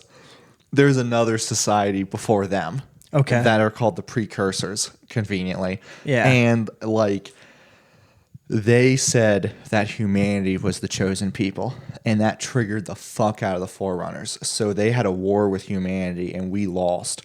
And that's why it took so long for humanity to be where it's at, because we they like sent us into the Stone Age. Yeah, they de-evolved us. Damn. To like monkeys and shit. But because the race of people that came before the Forerunners are the ones that made the flood. And they stumbled upon that thing. So the precursors made the flood? Flood, yeah. And that's what got them. Okay. But then it like went dormant, and they came across a ship, and they were like, fuck. And like it was like told that the humans were the only ones that could defeat the flood. So the Forerunners were like, well, no, that's bullshit. They're fucking orangutans and monkeys. Look at us. Yeah. And I don't know, it's just cool, like the society, because they have like a caste system, and it's cool because like it talks about that in 4. Like the didact was like the top. He's the 5-star general of the Forerunners. He is the de facto military leader, and then his wife is in charge of the Halo rings in terms of preserving life. Yeah. So that's a pretty weird couple dynamic. You have the one in charge of extermination of life and war, and then you have like the Virgin Mary of the Forerunners, and they're a married couple. Yeah. And it's just like, damn. And it's weird, and it's cool to see that connect when you see like what the idea behind the Halo rings were. Like, yeah, sure, they can wipe out all life, but there are also systems to repopulate the planet after, because there is no way to stop the flood. Yeah. So, also the grave flood's mine. so crazy. The grave mine is in one of the books and talks to him, and it's just like, I forget who he talks to, but he's like, yeah, there's nothing you can do to fucking stop me. The people that came before you couldn't stop me. I just need biomass. I'm gonna fucking. Yeah. You can try. Good luck, buddy. Like, Yeah. and they did everything. They tried to quarantine it, and the grave mine being the grave mine is just like, all right, see you in 200 years. Like, Yeah. I'm gonna fucking destroy Eventually, everything. this facility will fail. Yeah, everything is the flood. So it's, Yeah. I don't know, it's pretty cool because Hell you yeah. have a person from a family who's like middle of the pack, I forget what the fuck he has to do, but he comes across like humans that were de-evolved, and it's a whole cool thing. Okay. But it's right before. It's like, because the third book takes place when like the big shit's happening and they're losing against the Flood. Okay. And they know that the two options are they're just gonna have to fucking mass suicide with the rings. Damn. Which is pretty fucked up, and I think it does have some insight with the didact, which is cool. Yeah. I think that's how you pronounce his name. Yeah. The didact. Yeah. Yeah. I don't know, the whole thing is cool. Yeah. No, Halo's rad. Yeah. I mean, to play through 1, 2, and 3, ODST, Reach, maybe, well, 4 for sure, because 4 I think is underrated. And then Halo 5's campaign is not strong. The multiplayer was fucking rad. I put so much time into Halo 5, its multiplayer. Story, leaves a lot to be desired. But like I said, if the premise is what I like remember, like, dude, you can't fuck with John. You can't. Like, come on now. But Infinite is cool. I also haven't played Infinite, but I heard it was fun. Yeah, Infinite was a lot of fun. Yeah. Which, it would be cool. It's cool that it's open world. Yeah. Kind of. That's a nifty concept. Yeah. And I've never done it, but I'd like to check out Halo Wars and Halo Wars too. I fucking love Halo Wars. Yeah. Those are so good because they're like RTS, like Command and Conquer. Yes. So then in Halo, I'm like, oh my God. Yeah. Like, dude, and you can play as people and they have like unique abilities. Like as the Covenant, you can glass your enemies. Yeah. You can upgrade that for a couple seconds and you just drop it on their fucking base. Yeah. And just bomb the shit. And like, there's people you can upgrade ODST ODST pods and just fucking mash the button and just a shit ton of ODS people are surrounding a base. And they're like the most veteran squad, so they're like hard as shit to take out, and you just think you're safe and your opponent just drops 30 fucking ODST pods and each of them is like a 5-man squad with rocket launchers and shit. Damn. And your base is just gone. Yeah. Yeah. Fuck. That would be a fun one to play on PC. Yeah. Yeah. But moving on to what we've been playing. Yeah. I know you've got some shit to get off your chest. I do. So take the floor. Steel Rising. Done. Hell yeah, dude. 21 hours. Fucking, you've been playing Steel Rising for all 5 episodes. I know, it's so fast. 21 hours it took me. 21? Okay. That's not bad. It's not. But for a free game. Yes. It pisses me off to know that the percentage it says, like on the story, it's like stopped at 80%. Huh. I guess the percentage, I thought that was your progression through the main story. I guess that's like achievements as well. But it doesn't make sense because look at that. 43%. Yeah. Yeah, no, that's... Or 46%. 56 for the main game. Yeah, it probably has to do with the DLC. I know that Final Fantasy Rebirth or Final Fantasy Remake, Final Fantasy VII Remake, it didn't say 100% until I played the Intergrade DLC with Yuffie. So it could be that because there's DLC associated with it, that's why it has you at 80% because like the other 20 would be playing through the DLC. Yeah. So Steel Rising. All right. So first of all, the weapons, 10 out of 10. Very cool designs, super satisfying to use. You know, like you'll have a 2-handed hammer, and like I said, its special ability is block. You like shove the shaft into it and you like pull it apart, and that's your shield. There's other ones that like you boost the alchemical properties and like you hit the two. Like there's one where it's a musket. It's a baton musket, but when you shoot a bullet, it ignites the batons. So for like 40 seconds, you do flaming attacks, which is pretty cool. And there's like halberds where you can like thrust and pull the trigger and shoot it. Okay. There's a big hammer that when you do the ability, you swing it down and it's a fucking shotgun blast. Oh, cool. And knocks enemies back. So like the designs are cool. They're very clockwork, steampunk aesthetic. That whole thing is cool. The world is cool because all of its characters are real life people. So you have Marie Antoinette, you have Louis XVI, freaking Lafayette was in there, which I actually had no idea Lafayette had anything to do with the French Revolution. Oh, okay. So there's that. So cool story, or okay story, very cool weapons. I talked about this like an episode or two ago. when you're in the real world and you come across a window and you can talk to somebody, I shouldn't hit X, go into a menu, they say 2 sentences, I reply, and then it takes me out. Yeah. And then I have to hit X again. That's so and I stupid. have to do that 3 or 4 times to exhaust all the dialogue. Yeah. Like, that's just so dumb. I give them kudos for the way they did the ledges. They're not slathering it yellow. It's just a little light, and you get the prompt, hit left bumper and square to do your grappling hook. So that's cool. The quest themes of the bosses being chess pieces, and then the final mission being checkmate. Yeah. And you defeat a boss called the Iron Queen. Yeah, the theme. Like, that's cool. Boss designs, though, just weak. So weak. There was like third to last boss. When it got to a quarter health, it just started jumping in the air and suplexing on the ground. Okay. And it did that like 5 or 6 times in a row. And all I had to do was just dash backwards. Oh, shit. It would get up from the pose and just repeat it. Oh. It wouldn't do any AoE. No matter how far away you were from it? Or how close I was, that health phase, it just did that. Huh. And I was like, okay. That's weird. And then there was like an optional boss that had big story implications when you found out who it was. And again, it's just like it went into like a tantrum mode and lit up its like lightning whip. But I was just walking behind it, and it was just like it didn't have like an AoE move to get me away from it. That's so strange.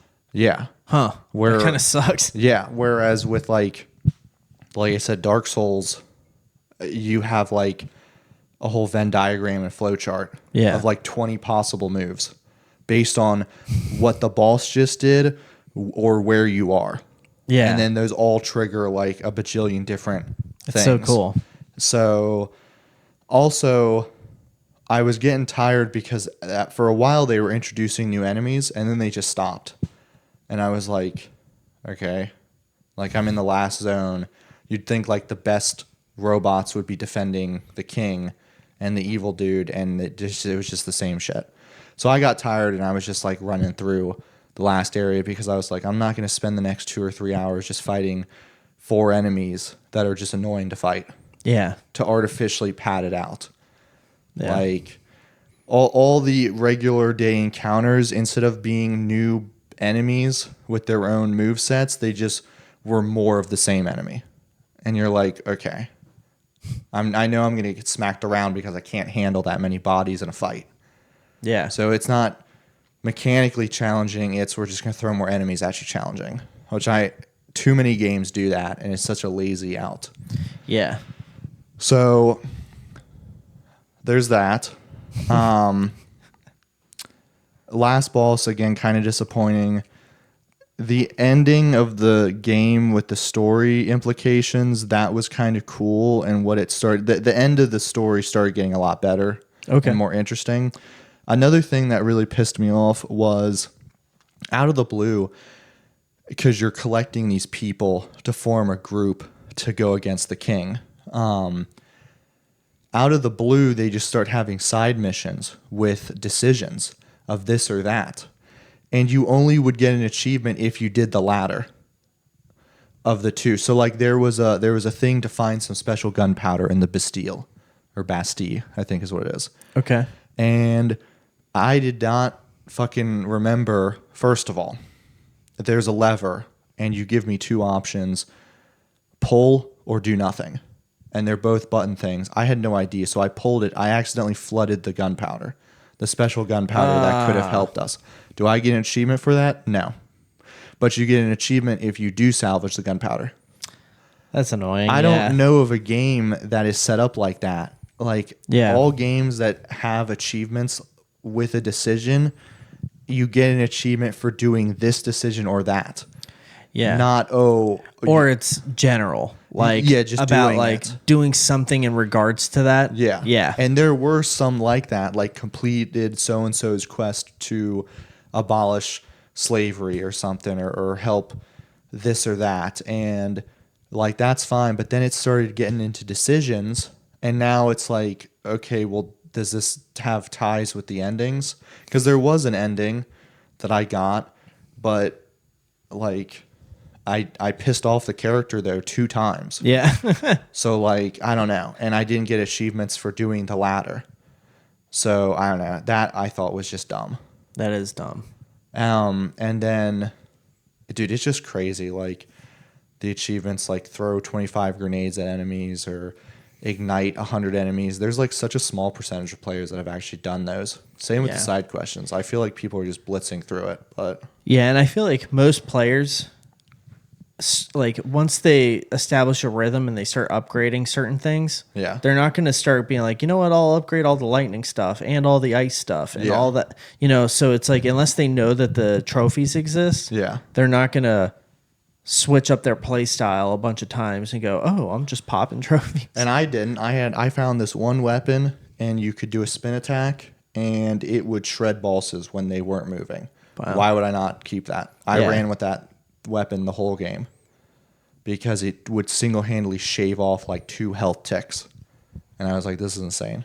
Dang. But it was only after I found the fire musket batons. I was like, okay, these are pretty cool as well. Yeah. But yeah, just getting achievement for doing one of the 2 options and not both, or like you said, just doing something really dumb. Interacting with that object on some level is like I destroyed the gunpowder, and then I came back and Lafayette was super pissed, and I was like, okay. And then to find out that there was an achievement for utilizing the gunpowder and giving the revolutionaries an edge. Yeah. How the fuck is that? Like, essentially, 6 out of 10. Oh, okay. Is what I would give it. Cool aesthetically, very cool aesthetically. Yeah. But at its core, and maybe it's not as much of a Souls-like as I thought it was. Maybe it's more like Devil May Cry. It's a Souls light. No, I was saying like instead of being a like, it's a light. It is. It really is, because it has the stamina and health and a set amount of health. But it also has like an infinite amount of healing over times that you can get from enemies. Okay. But still, that doesn't like disqualify it from it. Yeah. Again, the issue is like you could argue its weapon systems are like the trick weapons from Bloodborne. That's not unique enough. Like Neo has stances. Yeah. That's cool, and no game has that. It's kind of like Ghost of Tsushima. Yeah. Got you. Like, again, it didn't have like a quirk to make it unique enough. And the fucking combat was just so boring when every encounter is melee 2 or 3 times, dash away from the AoE that's about to happen, go back in. Yeah. Like, I don't know. And then to find out that some of these named bosses like just don't even hit me. And it's not a case of me being good or anything. It's just the boss just didn't change up its attack. Yeah. So like, okay. Was there a difficulty setting? That's a good question. I don't remember. Okay, because I know like Stellar Blade has one that's coming out. Okay, so, but that would be like a Souls like or a Souls light, but it having difficulty settings makes me think that maybe it's more of in the light. I feel like this one didn't, and what it did is artificially, again, it just presented you with more enemies. Yeah, gotcha. Which like, again, that's not a good difficulty scaler. Yeah. What's a better difficulty scaler is just making a harder enemy to beat with tighter windows for opening. Like there's a reason why like in Elden Ring, there's like the regular guards and then there's the big motherfuckers with the spears and the shields. Yeah. Like that you can't just run at them and hit them twice and they're dead. They're going to block you. You're going to deflect. Like you need to wait for the window of opportunity. But I don't know. Yeah. Yeah. Do you know what you're going to play next? Oh, you already know. You know what I'm gonna play next. I do. Like, you know what I'm going to play next. Yeah. Forbidden West? Absolutely. Fuck yes. Yeah, dude, I can't wait to fucking talk to you about this. Going to download it and probably start playing some tomorrow. Hell yeah. If I have time. Cool. Don't see why I can't start on. Are you going to start a new save? Yeah. Okay, cool. I'm going to do everything in the starting. I mean, I did everything in the starting zone last time, which I was very impressed. Oh, it's the same with the first one. You're in like your home and then you go to the outer world. Yeah. And if I remember correctly, I think there's only a couple of things that you can't have access to because you probably need something in the game. Could be, yeah. I forget. I feel like that was the same with the first one as well. You had to go back. But I will see. I remember playing like the little mini games. I really like the little mini game chess thing Yeah, they have yeah. in that game. That's So cool. I'm excited to explore that further. Yeah. But yeah, I'm going to start from the beginning again. Hopefully in the next few days, get done with the starting area and go back to going into the outer world. Cool. And I guess I'll probably take the same path where I went to the tribe that had the like triceratop dinosaurs that were having issues fertilizing the ground. Okay. Because around there was a pretty big story Yeah. where certain individuals show up and you're like, what? Yeah. Yeah. Yeah, no, you got to keep playing because Yeah. I know we won't be able to talk about it that much on here because we don't want to spoil the game. Yeah. Unless we did like a whole review discussion and spoiler cast, but then I would need to also replay it. Yeah. And I would still like to go back and replay the first one and actually do all the side content. Yeah. Because I mainlined both of those. And I did like some side content in each, but I'd like to go back and kind of do it like when I played The Witcher. And Absolutely, I was like, yeah. I'm no stone unturned. I'm going to play everything. It'll be nice playing this because I can do the DLC then. Yes. Yeah, same. I've never played the Horizon DLCs. And I am very excited to see the world. Again, the first game is just unbelievably beautiful. Yeah. But I am excited to see a bigger, swampy, tempered climate. Yeah. More than just snow, desert, and then a little bit of the stuff where Yeah. the sun people were. Oh, dude, when you get to like there's like underwater segments, and when you get to the ocean, Yeah. oh my god, dude. Yeah, I bet that's going to be dope. It's so I'm dope. excited to see like the weapons and stuff. And Yeah. You're in for a treat. I'm definitely going to download it tonight. Probably because I think I forgot to do it yesterday, but I definitely will download it tonight.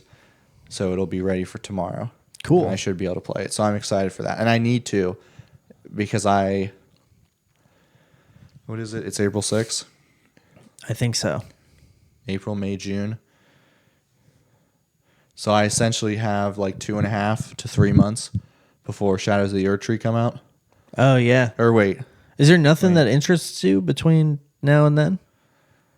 I don't think I'll be finished with Horizon, or I don't Okay. think I could afford to play anything other than. Gotcha. Backlog stuff. Yeah. If you finish Forbidden West early. If I finish, I mean, if I do, then maybe I might play like the JoJo game because that's cool. a fighting game. So like that's Yeah. not going to be. It'll be like Mortal Kombat. Yeah. Cool. But I just don't think. I don't think I'm going to have time to play another. I think it's going to take me all. And then, see, here's the issue, is I would ideally like to finish it a little bit earlier than Shadow of the Earth Tree because obviously from the trailer, everybody knows, and they kind of already announced it, like where the entrance to the DLC is.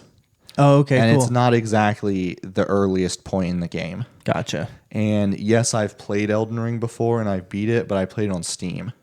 Got you. Oh, wow. So Okay. I would want to. I did play with a controller, but Cool. so I'd want to redo all the achievements. On PlayStation? Yeah, Gotcha. and even if I don't like replay all 4 or 5 endings, at least like get a solid Yeah. ending down, which it won't take me as long as like the first playthrough Yeah. because I'll remember some stuff. But I played Elden Ring like once really and then just was satisfied because I had left and like the first campaign took me like 130 hours Wow. but I inadvertently did like 3 endings. Oh, okay, cool. But only one ending can ever take precedent in a From Software game. So like I probably won't go that crazy hard this Got you. time. Okay. But yeah. Okay. Because I could see myself working up to that point to then do the DLC, Yeah. Shadows of the Earth Tree, which then like absolutely I'm going to play. Yeah. So Yeah. I feel like anytime there's like a DLC or a sequel coming out, I almost want to replay yeah. the game before I get to it. Well, and it'll be good because since I haven't really played on PlayStation, that'll be a good Yeah. excuse to then. Yeah. Yeah. Pro tip with Elden Ring on PlayStation. When you buy like the PS5 version, you'll get both versions. Uh-huh. The PS4 version runs better. Does it really? Yes. Oh, yeah. shit. Don't know why exactly, That's wild. but everybody said install the PS4 version to your internal storage and play it that way. Interesting. Yep. I'll have to do that. Yep. But you'll have both, so you could fuck around with both. I just don't know if the save carries over. Yeah. That I'm not sure of. But Yeah. I mean, it sucks because I keep like making like saves and getting to like level 30-ish and then just stopping yeah. in Elden Ring cuz like I don't know. Dude, it sucks because I'm like in the second area, but I might just continue off of that playthrough because I've like definitely left no stone unturned in the first area, like Limgrave. I'm in like the Raya Lucaria area. And yeah, maybe I might just pick up that save because I don't want to do like all that shit again. Yeah. Because I did Limgrave, the Weeping Peninsula. I have to. It just sucks though because again, there's just like so many little side things that are connected, and I'm trying to think to make sure I haven't missed. I don't want to miss a little thing, but I also don't want to go back and redo 30 hours of content just for like one thing when I can just go back to it. I don't need to do that. Totally. Because there is a lot of stuff in there. Like I don't remember all the talismans and gears that are tied to all these little sub dungeons and shit like that because of the scope of the game. Yeah, we're good. Just checking something real quick. Hell yeah. Cool. Yeah, so I'm very excited for that. Right on. I'm excited for you to finish Forbidden West. Thank you. So what about you? Okay, so last week I mentioned that I had finished Alone in the Dark, and I didn't know what I wanted to play. So I put all my backlog on a spinner wheel online and gave it a spin, and it picked Shadow of the Tomb Raider. Okay.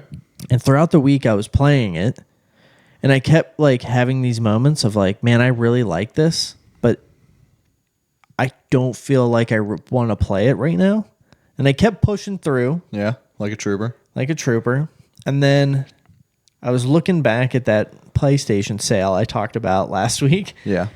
And I saw Banisher's Ghosts of New Eden was on sale for like $47.99. So I was like, damn, I kind of want to play that. And that just came out, right? February, you said? Yeah, it came out in February. And so it's like something that I could play for this year. So like the end of the year when it's like game of the year discussions, I was looking at like, okay, I finished Alone in the Dark. And then I basically had like a whole month until Stellar Blade comes out. And so I was like, I could play backlog stuff right now. Yeah. Or I could play something I'm a little bit more excited about. Bloodborne. Well, Banishers. Yeah. And so I was like, damn, Evan was right. The spinner wheel, I gotcha. You know, like following like what you genuinely want to do instead of just arbitrarily playing something that the wheel suggested. I think that would be handy if there literally was nothing that I wanted to. Like I couldn't think of anything that I was like feeling called to play. Yeah. So I would say right now I'm probably about 4 hours into Banisher's Ghosts of New Eden. Okay.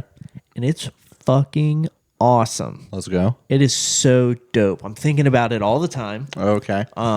It's produced by Focus Entertainment, developed by Don't Nod, the studio that did Life is Strange and Life is Strange 2. I have a topic to talk about them after. Oh, okay. Yeah. It might be that my say with my chest. Okay. But like, it's funny because like all of the story stuff is there. Yeah. Like all the choice-based stuff. There's even like this really interesting like BioShock style gameplay mechanic. I love that, yeah. And really quick, the brief synopsis of this game is that you play as these Banishers, which there are two main characters. You start out playing as the woman, and you show up to this town that's haunted or cursed, you know, and you show up and you play as these Banishers that are there to banish ghosts that are in, you know, they're almost like exorcists. And we show up to this area and we start investigating this this haunting, and in the events that take place, you basically, I don't know if it's the big bad for the game, but you interact with somebody that's fucking scary as fucking awesome. And it's not a spoiler because it's literally the premise of the game. One of the characters, the woman, dies and becomes a ghost. And the Banishers have this really strong stance against leaving ghosts around. Yeah. And I guess they wouldn't have a job if they... yes. Yeah. And so the two characters are a couple. And the guy doesn't want to lose her. And it's like, you're a ghost, you're here. Like, we can still be together, and we could even work to bring you back. Oh. But to do that, they have to kill people. Ooh. And take their the essence of those and try to bring her back. But that's also like a really dark arc that has a lot of bad implications for them if they do it. Yeah. And so there's like this angle where because she was murdered, she has like a link to the world, which is why she gets to be a ghost still. And she's like, I want redemption. So I'm only going to stick around as long as it takes me to get my redemption for having had died. And so as you go through the game and you continue to investigate these, because there's like this overall curse that is affecting these individuals. And after they die, like the main character or one of the main characters dies, you get dropped in water and washed. Like the tides carry you far away. And so the town that you showed up in called New Eden, you basically go on this journey making your way back there. And along the way, this cursed land has all these people that are experiencing hauntings, and you investigate what's going on. And based on the character and the morality of what these people did and what transpires, you have the options to blame the alive person for what happened, kill them and take their life essence to bring your lover back, or you can banish the ghost if they were like a bad ghost, or what they did was with malicious intent and they're a ghost that's fucking with people. Yeah. You can banish them. Or if it was kind of like they didn't really do anything wrong, and they forgive the person, you can leave the person alive, but allow the person to ascend. Okay. And there are like lore, like little things you pick up where like people are like, Banisher should not be ascending anyone. Their job is to banish ghosts, get rid of them as soon as possible. They're not judge, jury, and executioner. Their job is to just get rid of them. So now when you say get rid of them, does that mean ascend them? No, it's like sending them to the void. Oh, to purgatory. Essential. I don't know. They don't say it in those terms, but it's like, yeah, they either do that, they give them the right to ascend, or they blame the person that's alive. So if they get sent to this void, though, they're fucked from ascending?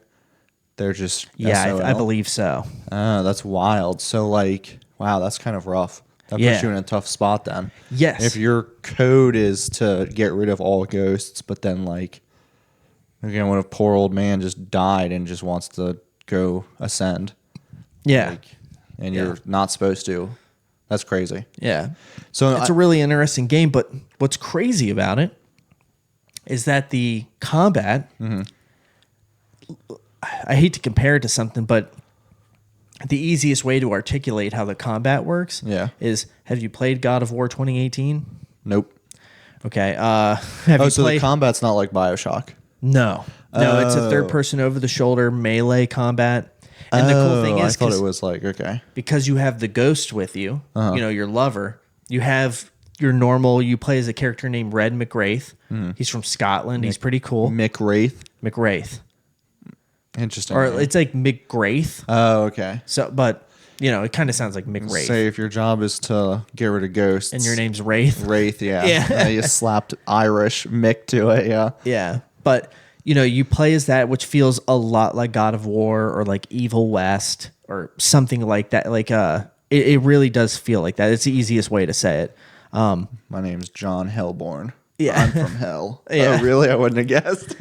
And then, like when you're in combat, if you press triangle, or anytime you're walking around, you can press triangle and switch to the ghost Oh, okay. protagonist. and do different types of damage and move around differently. And you can like dodge forward and press triangle. And when you dodge forward and hit triangle, you'll launch like a ghost attack that can't be dodged. That's pretty cool. Or like there's no like immunity that can prevent that from hurting. Yeah. And so it's like really interesting, pretty decent combat. And then like has all of these like really like awesome story beats and really interesting characters and choices that feel like they matter. And because it has that like thing of like you can blame the human or the alive person, ascend or banish. Yeah. It has like that BioShock That is kind cool, of yeah. like little sister, like free them or harvest them. Now, are there like rewards like that, like tied in with those 3 things to do with the ghost? I don't know if you get more experience for what you would do. However, you have the story implications. Yeah. Of like what I would imagine. And if you were getting like items or powers or something. Yeah. What I think is that the golden path might be to like ascend who deserves to be ascended. Yeah. Banish those that deserve to be banished, and blame the people that deserve to be blamed. And maybe if you follow that golden path, you'll have like a clean conscience and you'll have enough soul essence to bring back your lover. Yeah. That's what I'm hoping. Now, but your lover doesn't want that though, right? She kind of seems like I think she's more on the side of like doesn't want to.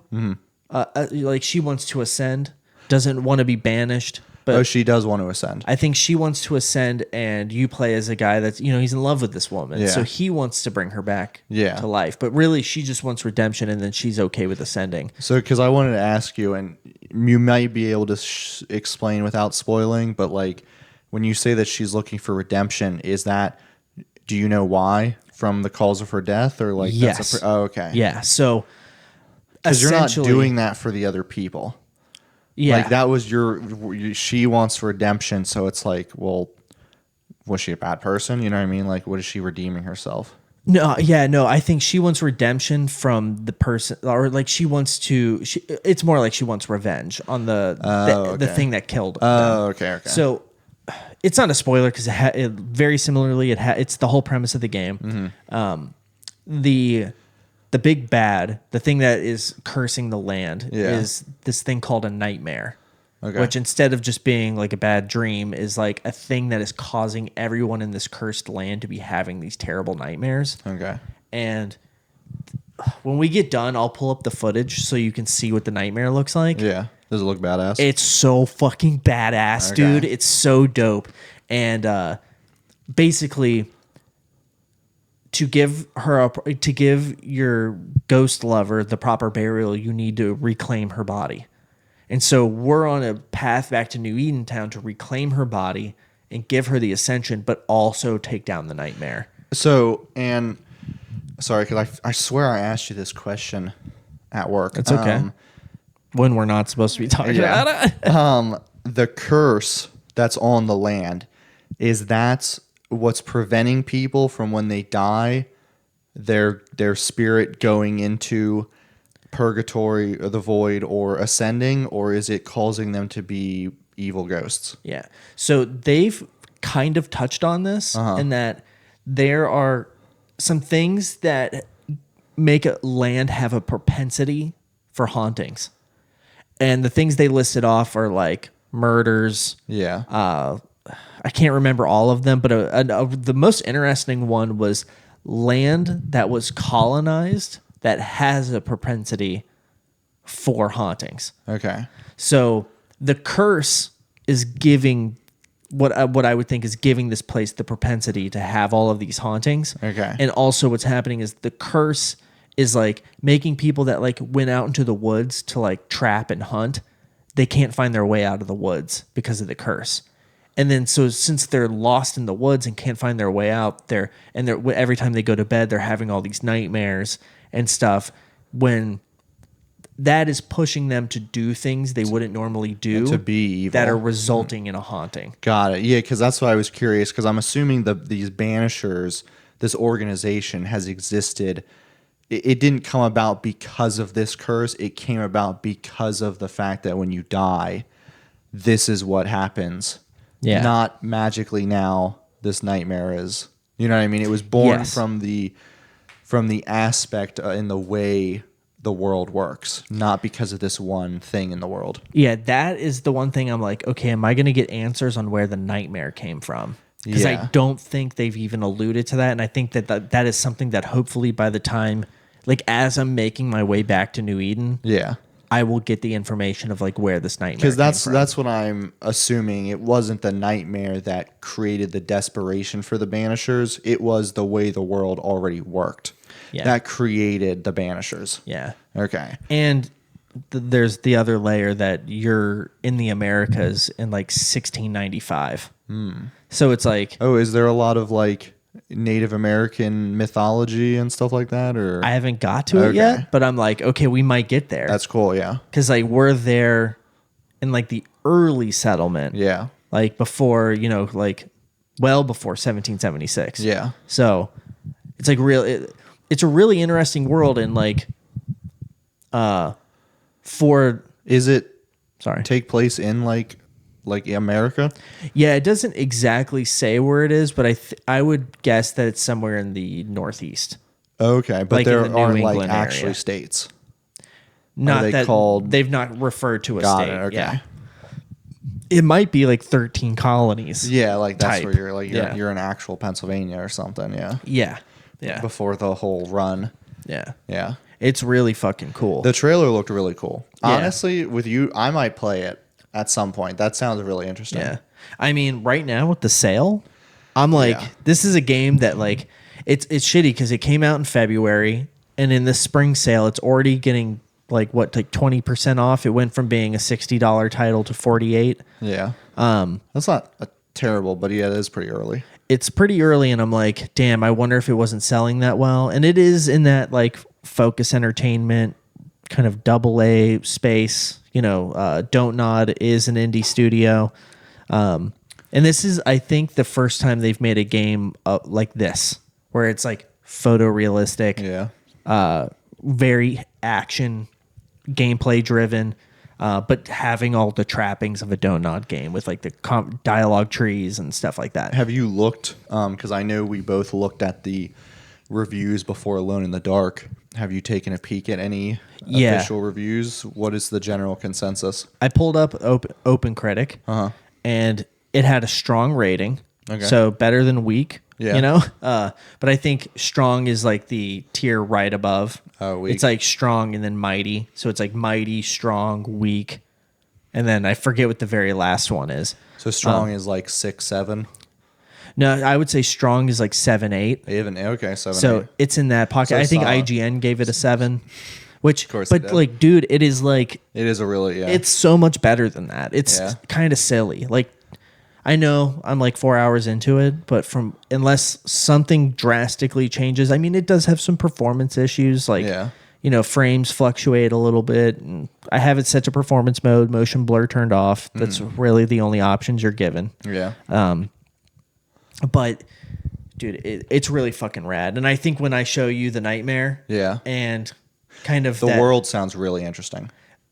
dude, I'm like, I'm talking to everybody. Yeah. It's very much Forbidden Dude, West style. Like walking around, I see an option, I'm going for it. And that's the thing, like if the world interests me enough, I will become so engrossed. Yeah. That's what like if one aspect of the world aesthetically is like I want to know more about this.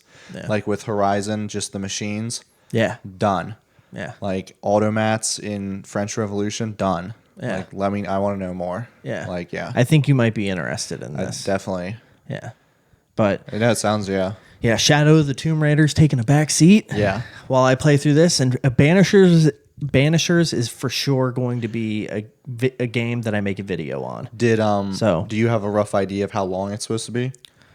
The game? I don't know. I think I looked it up, and I think it was like 21 hours to do everything. That's not bad. And And I'm assuming there is there's side quests. I think you mentioned. there's a litany of them. Okay. I just got to, I played through the intro, hit the splash screen, went to where I got washed away, and and some mysterious person rescued me. Hell yeah. That was sent there to rescue me. So someone knows about us being there and sent somebody to help. Yeah. But then when I left there, we started walking along the path and we came across somebody in the woods. Okay. We had a small investigation to kind of show how that's going to play out outside of like the tutorial introduction space. Mm-hmm. And then I finished that, left, went to the next place, and they're like, okay, now we're going to give you 2 of those and your story mission. Okay. So it's like, I'm going to do those 2 story side or the side quests and then progress. And then who knows when I get to the next area how much there will be. So I know we try not to compare games. You said you're 4 hours? Yeah. I'm assuming you've gotten a good handful of side quests by now? Yeah, technically, I would be on. These would be the first set of real, true side quests where, like, I theoretically could move on without doing them. Okay, I think. Now, see, this is hard to compare because, like, we talked about how we didn't really like 16, how you got to a point and then bam, here's 10 side quests just out of the blue. Yeah. It would have been better to either remove them or drip feed them better. Yeah. That's what I wanted to like. That's the crux of my question is, do you feel like it's doing an adequate job at drip feeding you these side quests that pertain to where you are, or do you have it they like dumped a shit ton on you for like no reason?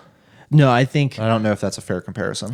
Everything that they're giving me in this section feels like, or like even the one I did previously had like weight to it and felt like the fleshes it out. Yes. Okay. The side quests in Final Fantasy 16 that felt substantial. Yeah. It's like if they had trimmed it down to just those, vastly superior game. Okay. And this feels more like that. Like they didn't put a side quest in there yet that I've seen that feels like I could have skipped it and not missed anything. Because that was another issue with Steel Rising is out of the blue, I guess when I collected enough people, saved enough people, I was just hit with like 5 side quests. Yeah. For like no fucking reason. Yeah. And it like didn't mirror up with where I was. Like instead of giving them me, which to be fair, it's because they were tied into other areas with needing to unlock the side ship. But like I like that. Because like The Witcher kind of did that as well, is it just fleshes out the areas you're in, and help explore the town. Think that. Okay, that's more I akin. like, yeah, because that's like cool. In The Witcher, when you kind of do a side quest and you go and you like you'll like smell the blood and follow it through the woods, and then you get there and the person made some like morally ambiguous choices, and you kind of based on the dialogue trees kind of decide what you're going to do. Yeah. Very similar, but more in like a, maybe smaller I would say, scale. Yeah. If it just the way that it's presented feels more. I don't know. The Witcher is a good example, or Forbidden West, but you know how like in those like in the Telltale games or Life is Strange, those kind of like story things where you can kind of explore an area a little bit, but then when you get to talking, that's when you make the decisions and stuff. Feels like that. Because that's the best way to do it is like the story puts you here. And if you want to know more about the area that you're currently in before you do something totally new, here's some side quests. Yeah. And they revolve around the general area. And then you kind of get a sense of like how the town is, who the people are, stuff like that. Yes. And like The Witcher was the first thing that came to mind, but Horizon also kind of did stuff like that really well. Yeah. So. I would say here's a great way to kind of sum it up. I know you haven't played God of War 2018, but think about this. Think about kind of like a linear game that kind of allows you to like fast travel back to where you've been and kind of explore and find the secrets that you might have missed, or go back to complete side quests you skipped or whatever. But you kind of are on this linear path that when you get to these areas, there's things to do in them. You do all those and then you kind of move on to the next thing. But it is all on this like snaking path. That's cool. And then, like when you get there, it's like the only example I can really give, like if I had to take like 2 analogous games to compare it to, it's like if God of War 2018 and The Witcher had a baby. Okay. Like gameplay feels very God of War, but then all of the the investigation stuff and all of the story, like all the dialogue trees and conversations and how you make choices, all of that feels very Witcher. Okay. Sounds interesting. Dude, it's fucking rad. Yeah. I'm like, okay, and I'm going to get like 20-ish hours out of this. Badass. Or if you do all the side content, like main and side, it was like 43 hours on how long to beat. Shit. That's really good then for a $48. Yeah. Yeah. Which... And what is it, 50 or 60? It was on sale for 48 right now. Okay. And it's on that sale until April 10th. So... Yeah, I'm going to have to see. I'm going to have to go through and look at the sale because I just dropped some money on Warhammer shit. And okay. I don't want to... Because tomorrow my student loans comes out. Out of deferment? Well, no, just my auto pay. Oh, I think it's the 7th. Okay. Heard. 7th of every month. It's $357. Because I pay... interest, and then I want to pay a hefty... Yeah. Dang. Well, to kind of, I don't have anything else that I'm playing outside of Borderlands, but I'll just go ahead and throw this in there. My say it with your chest this week is Banisher's Ghosts of New Eden is a great game that is worth full price. However, if you are at all interested, this sale is like, go get it. Like, I'm not one to encourage people to buy things that they're not going to immediately play, but it is well worth. I think with tax, it was like $51 and some change. Damn. It's like, it's well worth that. Unless somebody is really like picky about like the occasional frame fluctuations and stuff like, cause like there'll be like areas you walk into where like as you turn the camera you can see some stutter, but for the most part, like during combat, not a problem. Yes, it could be improved, but for the most part, for the price right now, it's a great time to get in, and I would say it's well worth the money. And it's like double A. Yeah, I would say it's one of those like double A and a half type experiences. It's quality wise. Leagues and bounds above Alone in the Dark. Okay. Like, looks really good, photorealistic. Yeah. Combat good. Combat's way better. Yeah. And the puzzles and the investigation stuff, way more interesting, way more compelling. Yeah. Really? Wow. Yeah. Like, way more compelling. And that's okay. Now, and you say that confidently without the bias of because all other aspects of the game are really good, or like it's really just that much better, the puzzles? It's really just that much better. Or it's like, you're not like... I didn't know if it was better because all boxes were better. You know what I mean? Yeah. Or if it was truly that box specifically is significant leaps and bounds. Yeah. Okay. Yeah, because you're not really solving puzzles. It's more like investigations and then making choices based on like, because you could ultimately be like, yeah, I know he didn't really do anything wrong, but I want to save my wife, so I'm killing this fool, and this ghost will just have to be here and deal with the fact that I didn't ascend him or banish him. Yeah, like you could be that asshole despite everything you know. That would be one hell of an evil ending. I wonder how that. I'm sure there is. That would be crazy. Just the whole game snatching souls. Yeah. Knowing that your wife or your lover doesn't really want you to. Yeah, and don't care. This is mine. Yeah. Fuck you, dead wife. Yeah, you could totally, ostensibly, you could totally play the game that way. That's crazy. Which is really cool.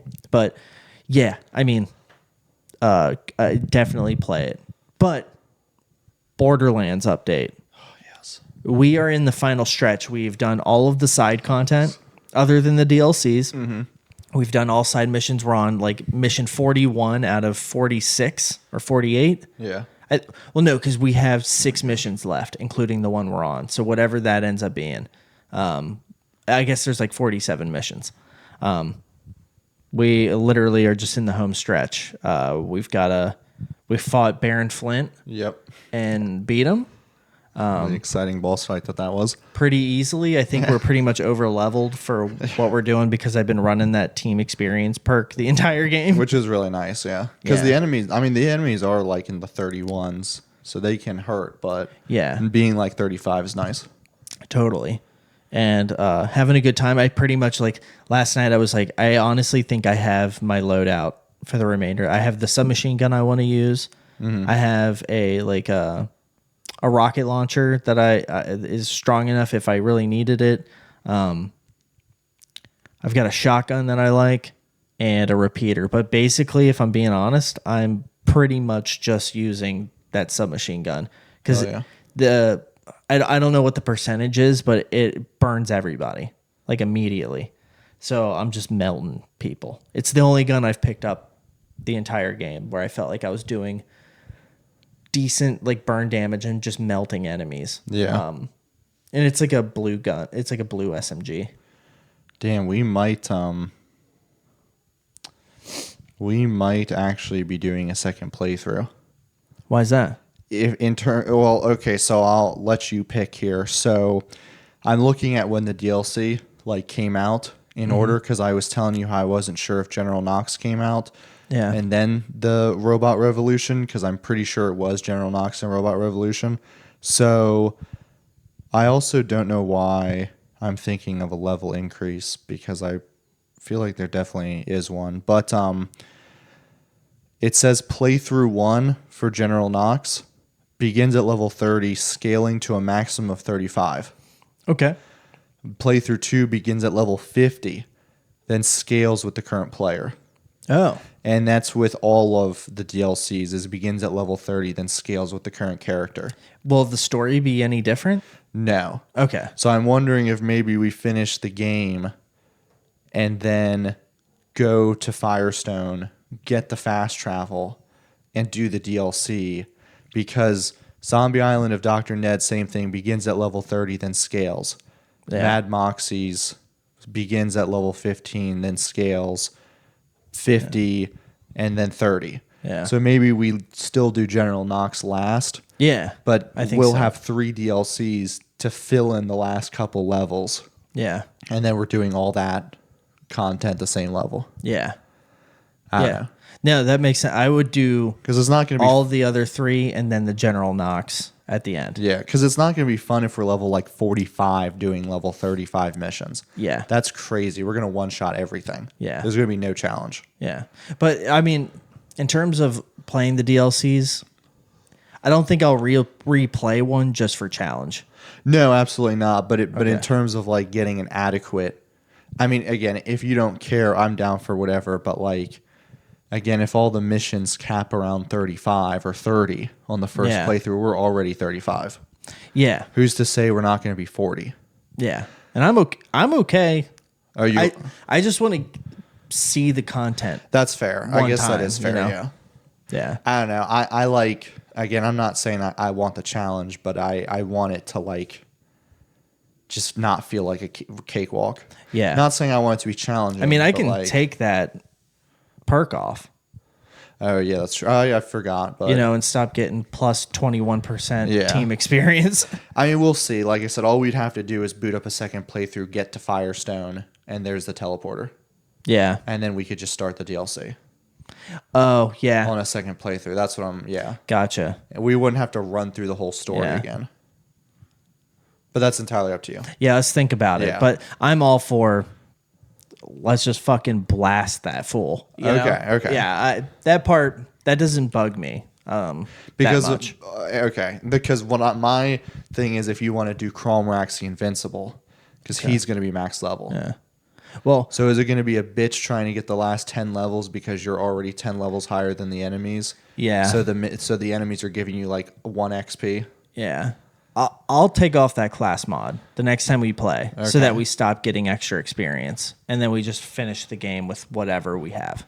Okay. We'll also have to see at what level Yeah. we are to see. I mean, and we can do one of the DLCs, and if you go like, yeah, this was maybe a bit too easy, Yeah. then we can. Yeah. But ultimately, I want you to think about it. Yeah. Yeah, totally. And the way I see it is that, like, I'm sure Borderlands 2, 3, pre-sequel, or Borderlands 2, pre-sequel, 3, and Tiny Tina's at some point in there, we'll be faced with a challenge. I'm sure Borderlands 2 will be the time where we might actually be like, fuck.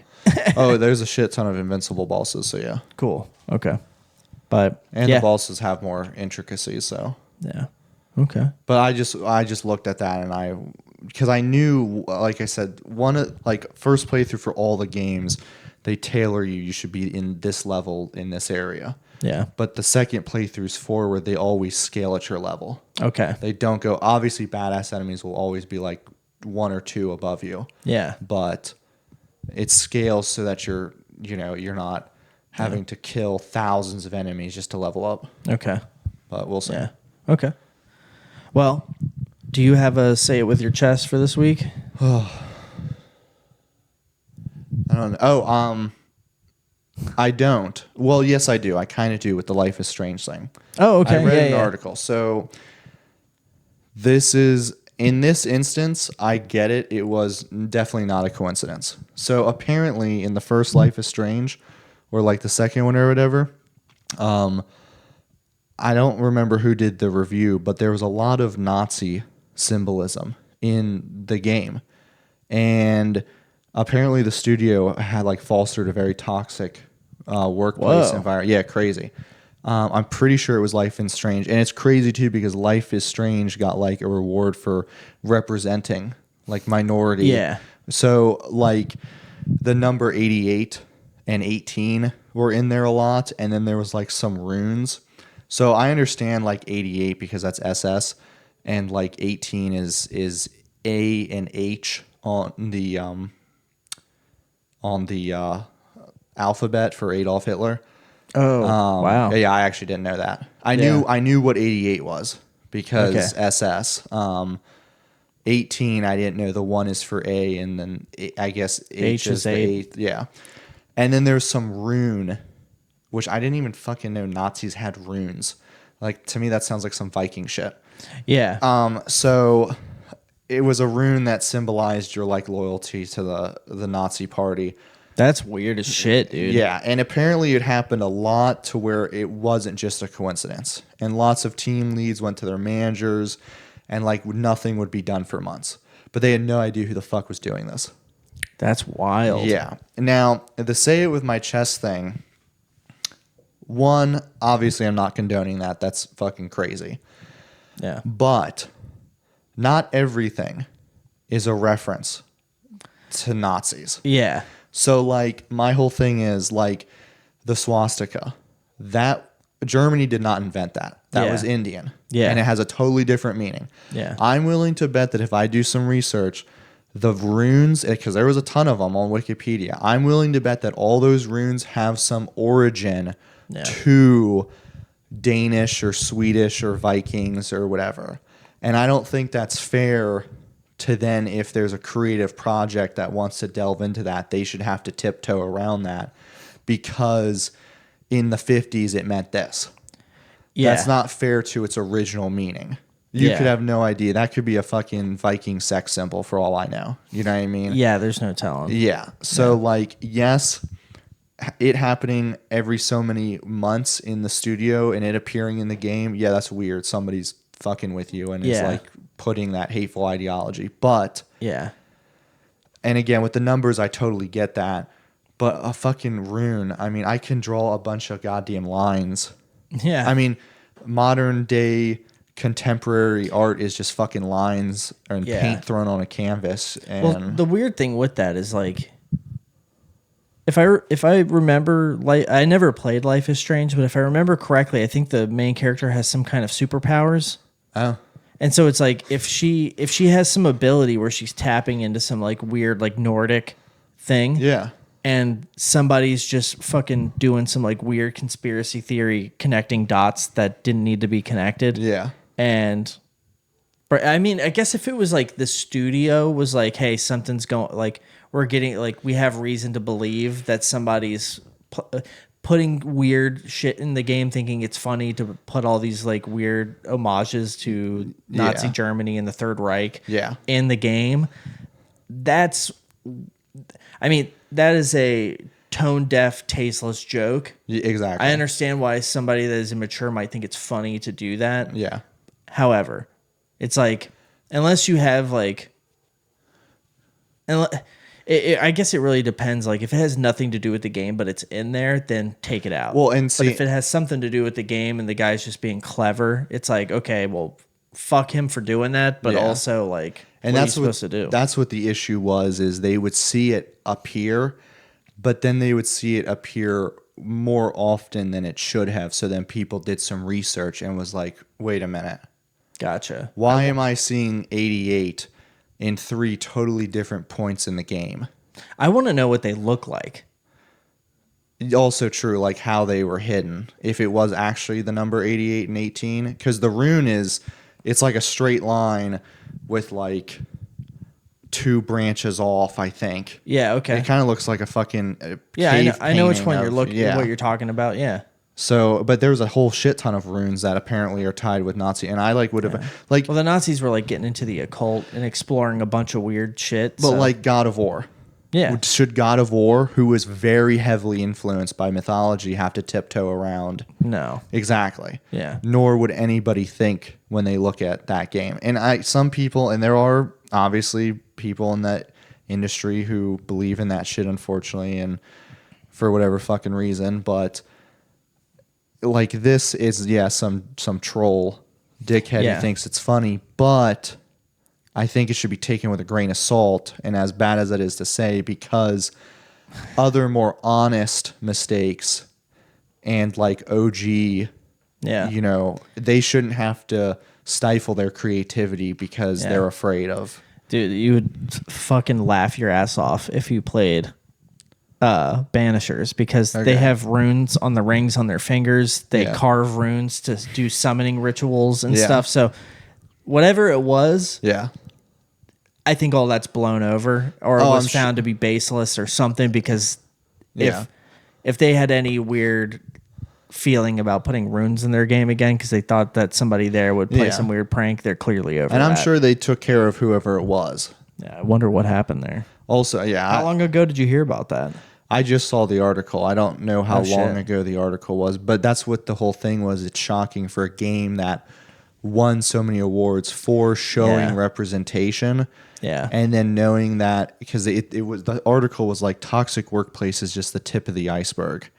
And then it told about accounts of these people working on the game just finding this common theme throughout the game, and they would report to management, and then a couple months later it would still be there. And people were like, what the fuck? Aren't you going to take care of this? Yeah, that's weird. So maybe it was someone really high up and they're like, oh, we're fucked. Yeah. You know what I mean? Then it's a real pickle. Like, yeah, what do you do? Yeah.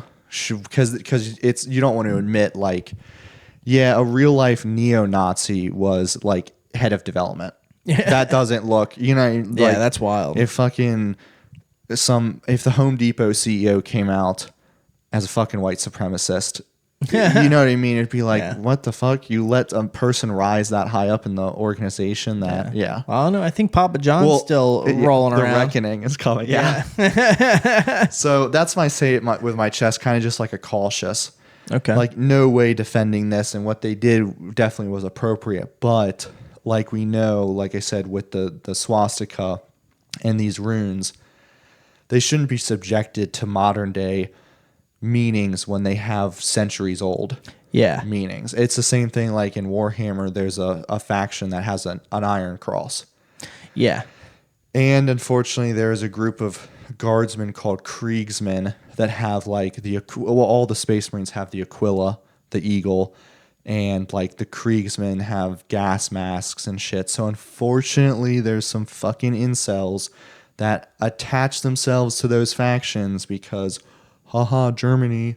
Yeah. Let's purge all the Xenos. Haha. And it's like, they're fucking middle school cringe, hard, edgy. It's funny because one of my favorite guitarists of all time, the lead singer and rhythm guitarist for Metallica, James Hetfield.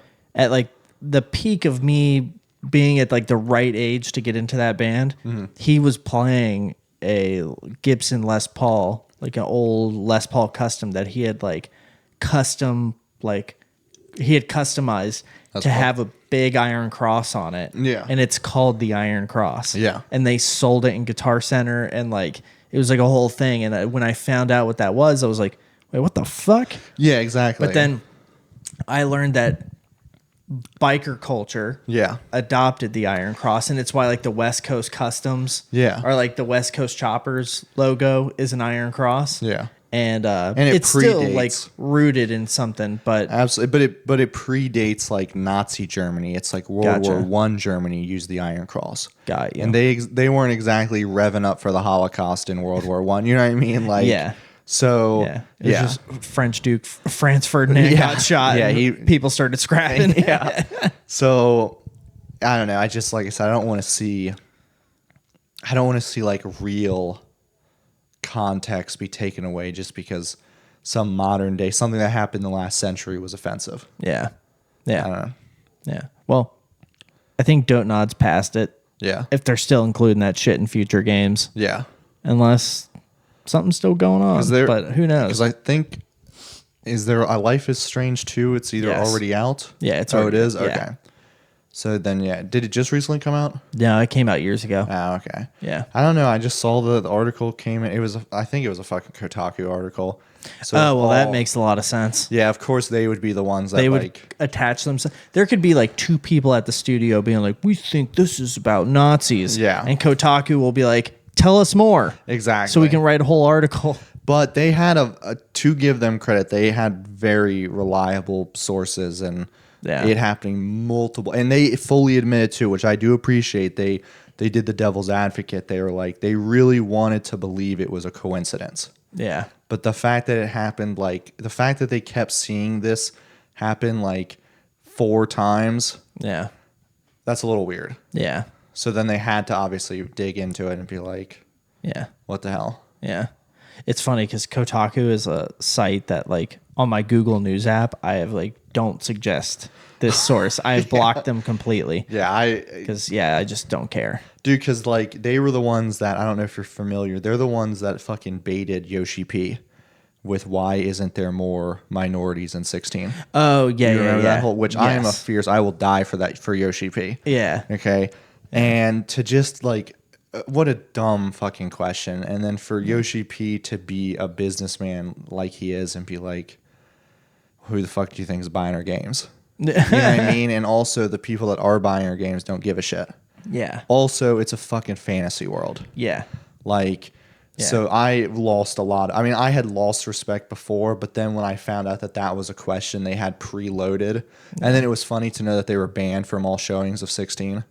Oh, yeah. In some of their articles, they were like, yeah, we can't write about it because we weren't invited. And they would like put that in the article. It's Yeah. like, yeah, no shit, you weren't invited. You fucking you shit stirrer. Yeah. Like, What's wild is that they just had like somebody leave because they were the powers that be that are like the parent company for Kotaku were saying that they had to start focusing on walkthroughs and guides. And somebody left because they were like, I'm not fucking doing walkthroughs and guides. I want to report news and talk about and write op-eds and stuff like that. And they were like, well, but IGN can do both. fucking, yeah, exactly. Well, yeah, IGN's just much bigger and Yeah. successful and actually has like, Because I like I some think of they their guides. get good sponsorship, like ad revenue and Yeah. stuff. And that's what's cute. I mean, and IGN is just IGN. They're kind of like Well, I the guess default. it's nice about them is they do have the monopoly of, if you want your game advertised, come to us Yeah. to set up the interview. Yeah. We'll gladly interview you. Yeah, the IGN first stuff is always really good, and yeah, they always get good previews, and they still have really good people working there, like Damon Hatfield and Ryan McCaffrey. Yeah.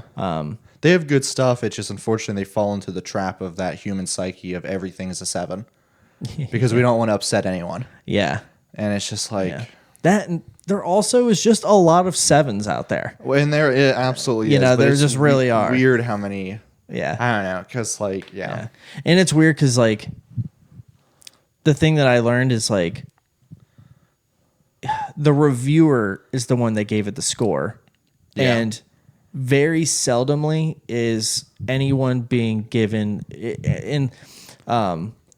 someone that I trust was talking about when he worked at IGN, and he was like, nobody ever told me that I needed to change my review score, even if it meant that it was gonna cause problems. Oh, that's good. He got them blackballed from Konami for a really long time, or basically he was blackballed from Konami and couldn't. They would be like, he can't come and demo our game because of what he said about like Lord of Shadows or whatever. And this is a person who worked for IGN? Yeah, was senior editor of I like IGN that for though. a long To time. me, that's Yeah. good. That means they're not rubbing elbows. Yeah, and he said that there's what he calls a Chinese wall between the reviewing team, like the people that make content, and the sales and marketing. And he used to always get like pissed off because he'd be like, I'm reviewing a game that I'm going to shit all over and tell people don't buy it. But then we're selling ad space for that game all over our website. And it's because of the dichotomy or like the separation of those two entities that are one portion of the business is making the ad deals and the other portion of the business is reviewing and doing all of the op-ed and content stuff. And so it's like, okay, at least they have those protections in place, but it does often look kind of contradictory. And it's like, absolutely. why are you taking all this money from a game that you're also saying is bad? But it's like the reviewer is saying it's bad. The site sold the ads. Yeah. Or is selling ad space to the if publisher. they're not making money, you're not going to get the guides from them. Yeah, because You know they what I can't mean? pay the people to do the guides. Yeah. Which I think we've probably all used an IGN guide at some absolutely. point. Yeah. But So that's my say with my chess. I have like a Warhammer thing to rant about, but I don't want it to take up too much time. Okay. But I don't know. I don't know where we're at. We're almost at I think we're at like 2.5 hours. Okay. Feel free. So because obviously I talk about Warhammer a little bit on this channel, just to, like fill in with people. It's a game. Yeah. Yeah. I mean, it's got plenty of video games. Yeah. They're not all good, but most of them are shit. But last week they announced a huge fucking culling of models for 4th edition of Age of Sigmar. Okay. Unheard of. Which obviously older models get squatted, but we're talking about models that are like 15 years old or like old enough to legally drink. Okay. We experienced 26 models for the poster boys of Age of Sigmar that are getting canned. Granted, 4th edition, 3 editions, you don't really need to come out with 30 brand new goddamn units every 3 years. That's a lot. It's going to lead to bloat. Yeah. And I get trimming the fat. But what's concerning a lot of people and is poorly received is these are models that are only like 8 years old. Okay. When there's models that haven't been replaced in both of the big games, and they're like 20 years old. Huh. So people are like, what the fuck? Yeah. Now my whole army, like I have all these models and I can't play them in 2025. They did say you can use them for a year, but then they're getting legend. It sucks. It feels bad. But to be fair, they are getting like probably at least 10 or 20 brand new models. Okay. When 4th edition comes out. The big thing is an entire faction just got let go. They just were like, fuck it, we're not supporting this. Beasts of Chaos, which for fantasy people were called Beastmen. And whole faction, they just got a new mini last year, and they got like a special bundle box, and they just said, yeah, fuck it, all 40-something models in this line, not usable anymore. Huh. Whole faction deleted. Now, granted, those models are old, but they are going in Old World, which is another game system they revived from Fantasy, which they blew up and killed to make Age of Sigmar. And then they brought the old thing back. And So like the thing I don't understand is like, okay, so in a digital, in like a game, yeah, you can literally make it where people cannot play it. yeah, So if people have the pieces and they're just playing their buddies, they could still play it. absolutely, yeah. But when they go to play in a tournament, then they can't. Nope. Okay. Yeah. So And that's the other thing that happens is models that get legend, they get a little data sheet and they get abilities, but it's not upkept as regularly as the ones in rotation. Gotcha. And so almost always they're overpriced, they're shitty rules, they're just outclassed. Yeah. So they're like inadvertently forcing you got you. to go to a small tournament need to use like the newer shit. So like when they were popular and being used, Yeah. and you downloaded like the sheet for it of like their specs or whatever, Or bought the $60 book. yeah, or bought the $60 book, Yeah. and then you had a homie that was like, yeah, you can play those rules, then Yeah. you could ostensibly still do that, right? Absolutely. Yeah. Casual games, by all means, you can use anything. But it sucks, though, because even in casual games, if you're playing Beasts of Chaos and in 2025 they all get legend, sure, you can play them casually, but it's not fun to get your ass beat because all your shit's out of date. Yeah. You know what I mean? Because the rules aren't up to par with the current. Got with you. the every 3 months they do balancing.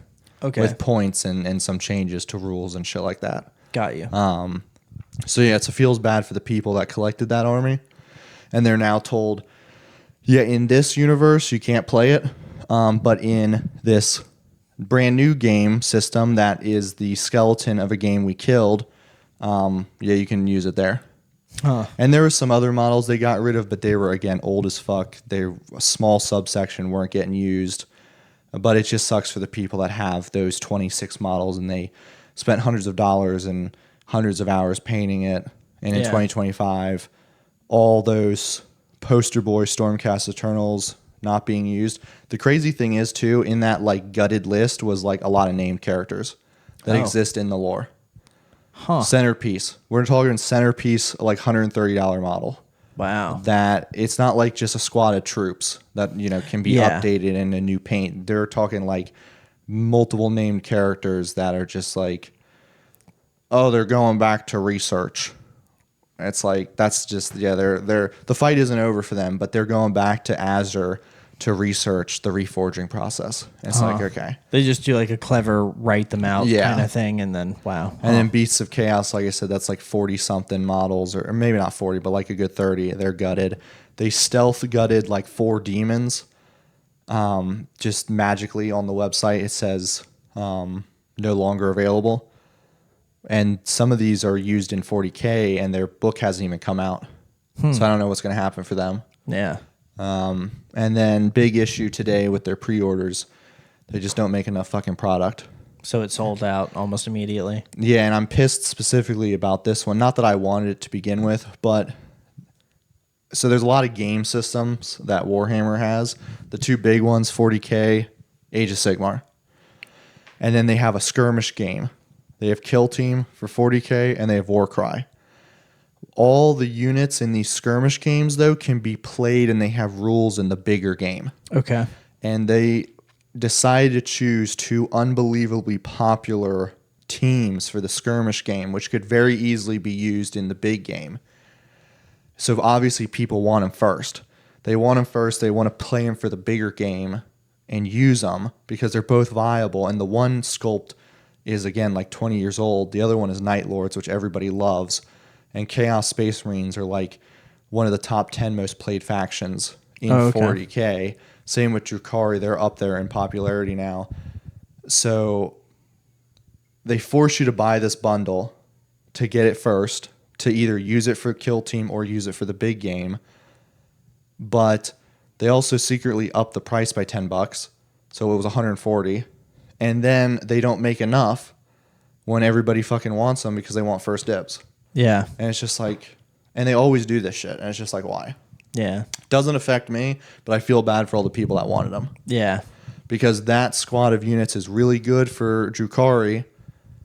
And this was your first chance to get them. How long does it typically take before it kind of evens out? And if you want it, you can just get it? Like 3 to 6 months. Dang. Before you can buy the team individually. Yeah. Without the terrain and the other team. Yeah. So it's like, damn. Dang. Yeah. That kind of sucks. So I don't know. That's my little rant. It sucks for those people. Yeah. I can explain more off stream to just show you because, again, I don't want to go into the 3-hour mark. Just no, you're all good. But yeah, I mean, my say it with your chest was the whole thing about getting going out and getting Banishers, Ghosts of New Eden. If that sounded interesting at all, especially while it's on sale, just to save $1. But it's well worth the full price. It sounds really interesting. Yeah. Yeah. But yeah, that's it for this episode of Save Scummers. If you enjoyed this episode, subscribe on YouTube. You can listen to us on Spotify, Apple Podcasts, and now the Google Podcast is officially dead.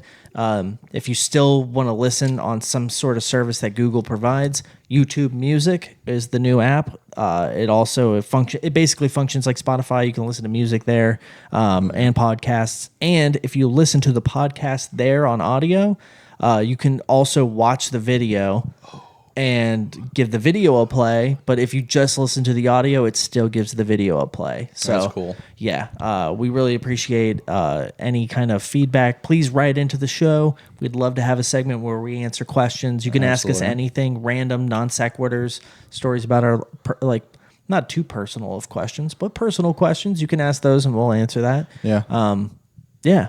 I would love to get to a point where we can spend like 20 minutes answering a couple questions. Yeah. Yeah. It'd be cool to like pick like 6 of them and just kind of run through them. Maybe like stuff at the top of the show, a certain thing at the end to end on or something. I don't know, but we would love to have that happen someday. Absolutely. So we'll just keep on plugging that. But in terms of where you can find me, basically, I have no social media, but I have a YouTube channel called Hitbox Detective, where I started uploading videos. I'm just working at whatever pace I feel like. When I play something new, I'm going to make like an impressions video when I'm like at a certain point in the game, like 4 hours in, 2 hours, whatever. And then when I finish playing the game, then I'll do like my final verdict on it. But then when I'm in between new games and I'm doing like I'm playing like a backlog game or something that just came out earlier in the year. If it came out earlier in the year, I'll probably just do like a final verdict or I finally played or whatever. But then when it comes to like old stuff that's like when I finally go back and play Shadow of the Tomb Raider, I'll either do like some kind of retrospective where I'll do more of like a history deep dive into the development stuff and try to do it that way. But yeah, if you want to check that out, Hitbox Detective. Go check it out. And then, Evan, let the people know where they can find you. So still got the Instagram. You can just look it up through my name or Kirmat17, Kirmat 17. Still thinking about changing the name here. Next week I'll have a YouTube channel up. Don't know if anything will be posted, but we'll probably just going to take footage of games that I've been streaming, throw it up there, and just like me painting. And I'll just respond to any comments if anybody's curious about stuff like that. Low production value, but that's what we love. You're just going to see me rambling, bitching, moaning, or praising, and then just painting. So, yeah. Cool. All right. Well, we'll see y'all next week. Later. Take care.